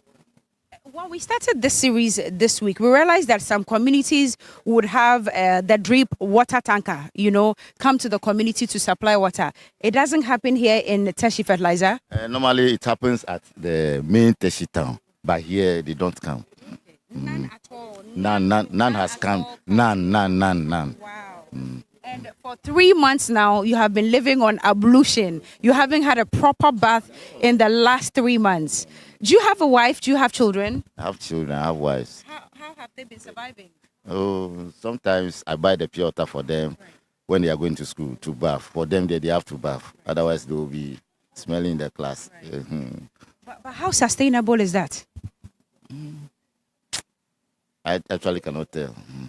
Today is, I think, the 13th or the 14th of January. If this situation does not change, what do you think is going to happen in this community? Then we have to do demonstration for the authorities to know that we are really suffering. Yesterday we heard in the news that at the end of this month, water will be restored. We only pray that that shall come to pass. Other than that, like he's saying, we need to adopt other strategies, either by relocating from here to a place you can have access to water. It's very terrible to hear that students have to bath with pure water before they go to school. How many parents can afford that? It's very, very, very, very, very bad. So we pray that at the end of the month, they will restore water for us, and then we are free from the water shortage. Come with me, gentlemen. And yes, this is said here, and no ebi ni ho. And see, free her, and fan na ye betumi akonya nsuo ni bi. Normally, mu free her, mu ba ha na se bi ni ho. Eya mo kwa hefa. Down hefa. Our your fire road ni so. Ni movie house down. Hon mo safie no ma ene ya ye kokobu nsuo ni bi. Nti ye movie wa ha se a movie house down. Okay. Na me pacho papa na no wa ha o se politan kan ye ne dia no. Na nka pese me bisa me Albert, me pacho ma me bisa our last question. Mr. Wo, normally say ono so a unit committee member, but okay, politanki ya wo dia normally se nsuo ni ho sana. Eya wo nto en supply mo ana. As in water tanker. Yeah, you water tanker, but ono so ba last month say no 1,000, but early January we was 1,500 and a tank no. And because of that, we rely on Ghana water because we don't see 1,500. Now the man, because of school quarantine, we the mom 5 CDR. Just imagine at the end of the day, we don't we are here. Now I car my me Brazil was a sad year. Or by trying to be a pipe no. Now why away. The situation seems a little different here because oftentimes when community members are in search of water, it's normally women and children. But you can see able-bodied men here also in search of water, telling us how dire the situation is. Into question, maybe says, "Mame, Mumbro, Assemblywoman, the situation is very dire. Community members are really, really suffering. If there's one thing that you want done today, what would it be?" To resolve the water condition in the area. Today? Yes. And if it's not done today, what's going to happen?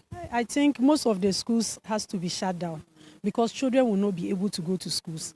Because if I have a child and every day I have to buy pure water for that child, me to bath, how will I survive? Pure water is 10 cedis. And if I have 4 children, everybody has to bath 10 cedis. That's 40 cedis times a week, times 1 month. So it's going to be costly. That means we have to shut down some of the schools, companies around, and so on and so forth. All right. Can I have the gallon? It looks like this very location right here at Teshi Fertilizer does not have water for us. But I'm told that there's another neighborhood here that we can walk to in search of water. So hopefully we are journeying on to find water in our neighborhood. The next probably 2 or 3 houses from here, about 2 or 3 houses from here. So we are all going. Hopefully we get some. If we do not, it means that these kids will still stay home for the rest of the week. And as mentioned by the assembly member, if the problem persists, it looks like the schools around the community may have to shut down. It's still TV3 Newday. We'll cross over back in studio and then go and see if 2 or 3 houses from here we will get water. We're still crying for water on this series here on TV3 Newday. I am Cookie. We'll bring you a lot more. Now let's go.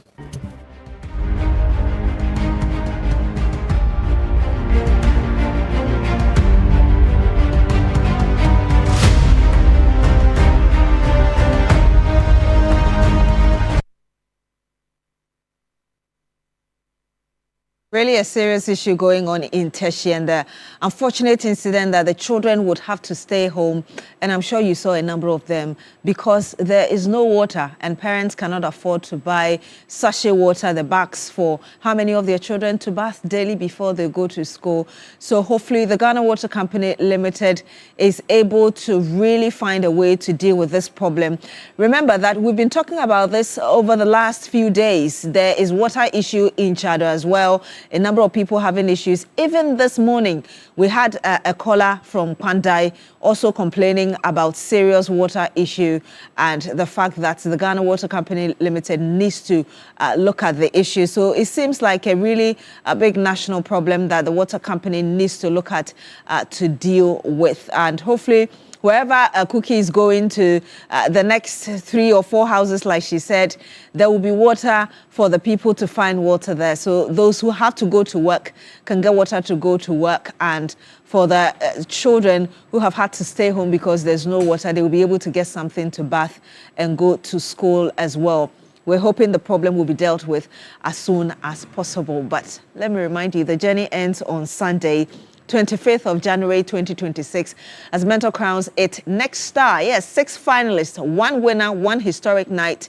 TK, also Andy Kwams, Achedie, Kwame Shai, Ivy Holies, and DNA go head-to-head in a battle of vocal dexterity, electrifying performances, and dazzling dance steps in the Mentor finale. Yes, who walks away with the ultimate prize? Find out live at the National Theatre. That's Sunday, 25th of January 2026. It's happening live at 8 p.m. Tickets are on sale now at 50 Ghana cedis. The stage is set, the votes and performances decide it all. So to push your favorite contestant to the grand finale, the prize, you have to dial *713 *13#. Or you can download the MG Reality app, vote now, and keep the dream alive. Be there. It's live at the National Theatre, and cheer your contestant to victory. It will be an exciting experience. See you there. National Theatre on 25th of this month is a Sunday at 8 p.m. Tickets selling at 50 Ghana cedis. If it's your birthday today, as we do it here all the time, we want to help you celebrate the day. Let's see who is celebrating the birthday today. Okay, Noah Entry, NDC Constituency Secretary Mansour Dubia. Have a great one from Nana. Happy birthday to you, Noah.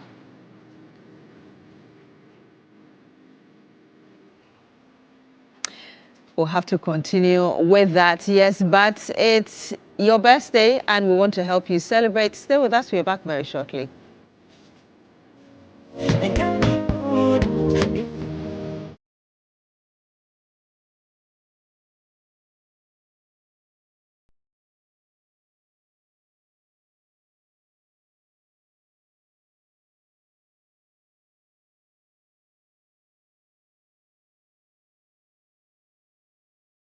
Continue wishing you all the best for today. Kayla Enyonyam Azotovi from your family. I love the name. Happy birthday to you, young lady. Sotovi, okay. Happy birthday to you, Catherine Amusa, Deputy Youth Organizer, wishing you long life and good health from Frederick Adasu of Kaswa Municipal. Well, happy birthday to you, ma'am. Okay. Donna Mosi, I hope I got your name correctly. I wish you more blessings and good health from Leslie. Happy birthday to you, ma'am. Odelia Mifetu of Accra College of Education, from all your loved ones. Happy birthday, ma'am. Betty Brains Yaya Barabu, from your mom and dad, Mr. and Mrs. Barabu. Happy birthday to you, young lady. Moses Kofi Ansan, happy 65th birthday. Wow. Happy blessed day. Happy birthday to you, sir. Joyce Kumi, happy birthday. From all your friends, Juliana of Napoli, have a good year. Ezekiel Philippi Arthur. Oh, Prophet Ezekiel, I call him. You are a great team member of the team. Have an awesome birthday from all of us at Media General. Happy birthday to you, Ezekiel. V, God make you great, from Frank. Happy birthday to you, ma'am. Judith Esinam Avignon, we love you, from Fafa and Fafali. Happy birthday to you, ma'am. Emanuela Mess. May God bless you with long life and plenty of favor, from Mancha 1. Reginald Kweku, wishing you joy, good health and success always, from family and friends. Happy birthday to you, sir. Victor Ameyibo, wishing you good health from family, association and friends. Kwame Ankoma Ofuri, Value Chain Officer of the Tree Crops Development Authority. Happy birthday to you, sir. Christiana Mamle Kuwonu, from all your loved ones. Happy birthday, Christiana. Patrick Kobina Edu Yankee, wishing you blessings and happiness today and beyond, from Mavis Namali Boy Bukute.